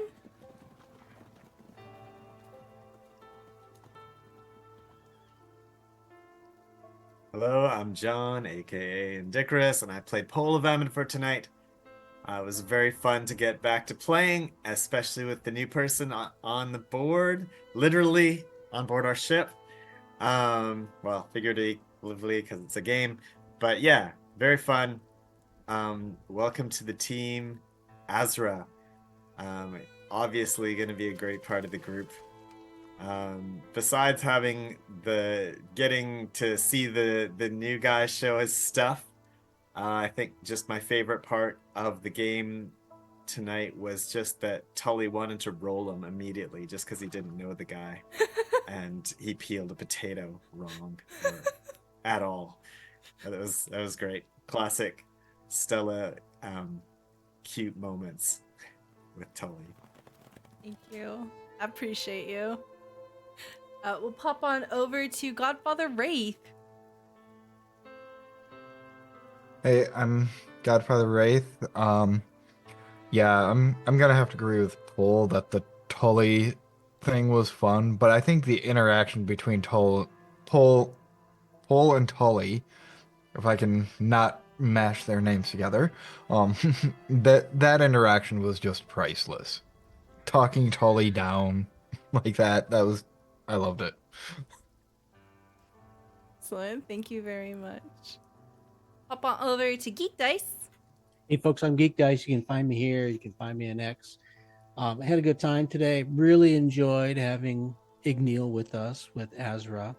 I'm kind of intimidated by how much damage Asra does. Clearly, Igneel is an optimizer after my own heart. Builds a character with purpose. I love it. That's awesome. So it's going to have a lot of fun. Stella's going to need to bring bigger and badder BBEs. So very cool, very cool. Big bad evil guys, BBEGs. Some favorite parts tonight. I think the number of crits that we saw was great, was awesome. I think I only had one crit and I had a couple fumbles. So it comes and it goes, it ebbs and it flows. It has a good time there. And I think also in some ways, I'm kind of torn as far as like an MVP. I think great job for Asra with the damage. But once again, I really need to shout out to Pole for his magic effects. I love the way that John describes his spells. Tonight, we had hypnotic confusion eyes. Oftentimes, Pole has a very straightforward but purposeful and effective approach in casting spells. So, John, great job. Appreciate that. Thank you very much. And then for the first time, Igneel. Hello, everybody. My name is Igneel, and I played Asra Deedra tonight, a Shadarkai Twilight Domain cleric. My favorite moment tonight was actually being the whole crew. Just everybody describing the little characters and stuff, and finally meeting them in character to character. It has been great. As for where you can find me, I'm not super into social media, so I'm mostly going to be in the Discord and in the Twitch chat. Excellent. Thank you very much. I'm Stella Luna. Thank you so much for being here. I really, really appreciate it. We will be back. Our next stream is going to be on Tuesday for Humblewood. And then next Wednesday, we have the Strixhaven game, and we'll be back with this game on the 18th. Thank you so much for being here. Hope you have a great weekend. We'll see you next time. Bye, everybody. Bye-bye.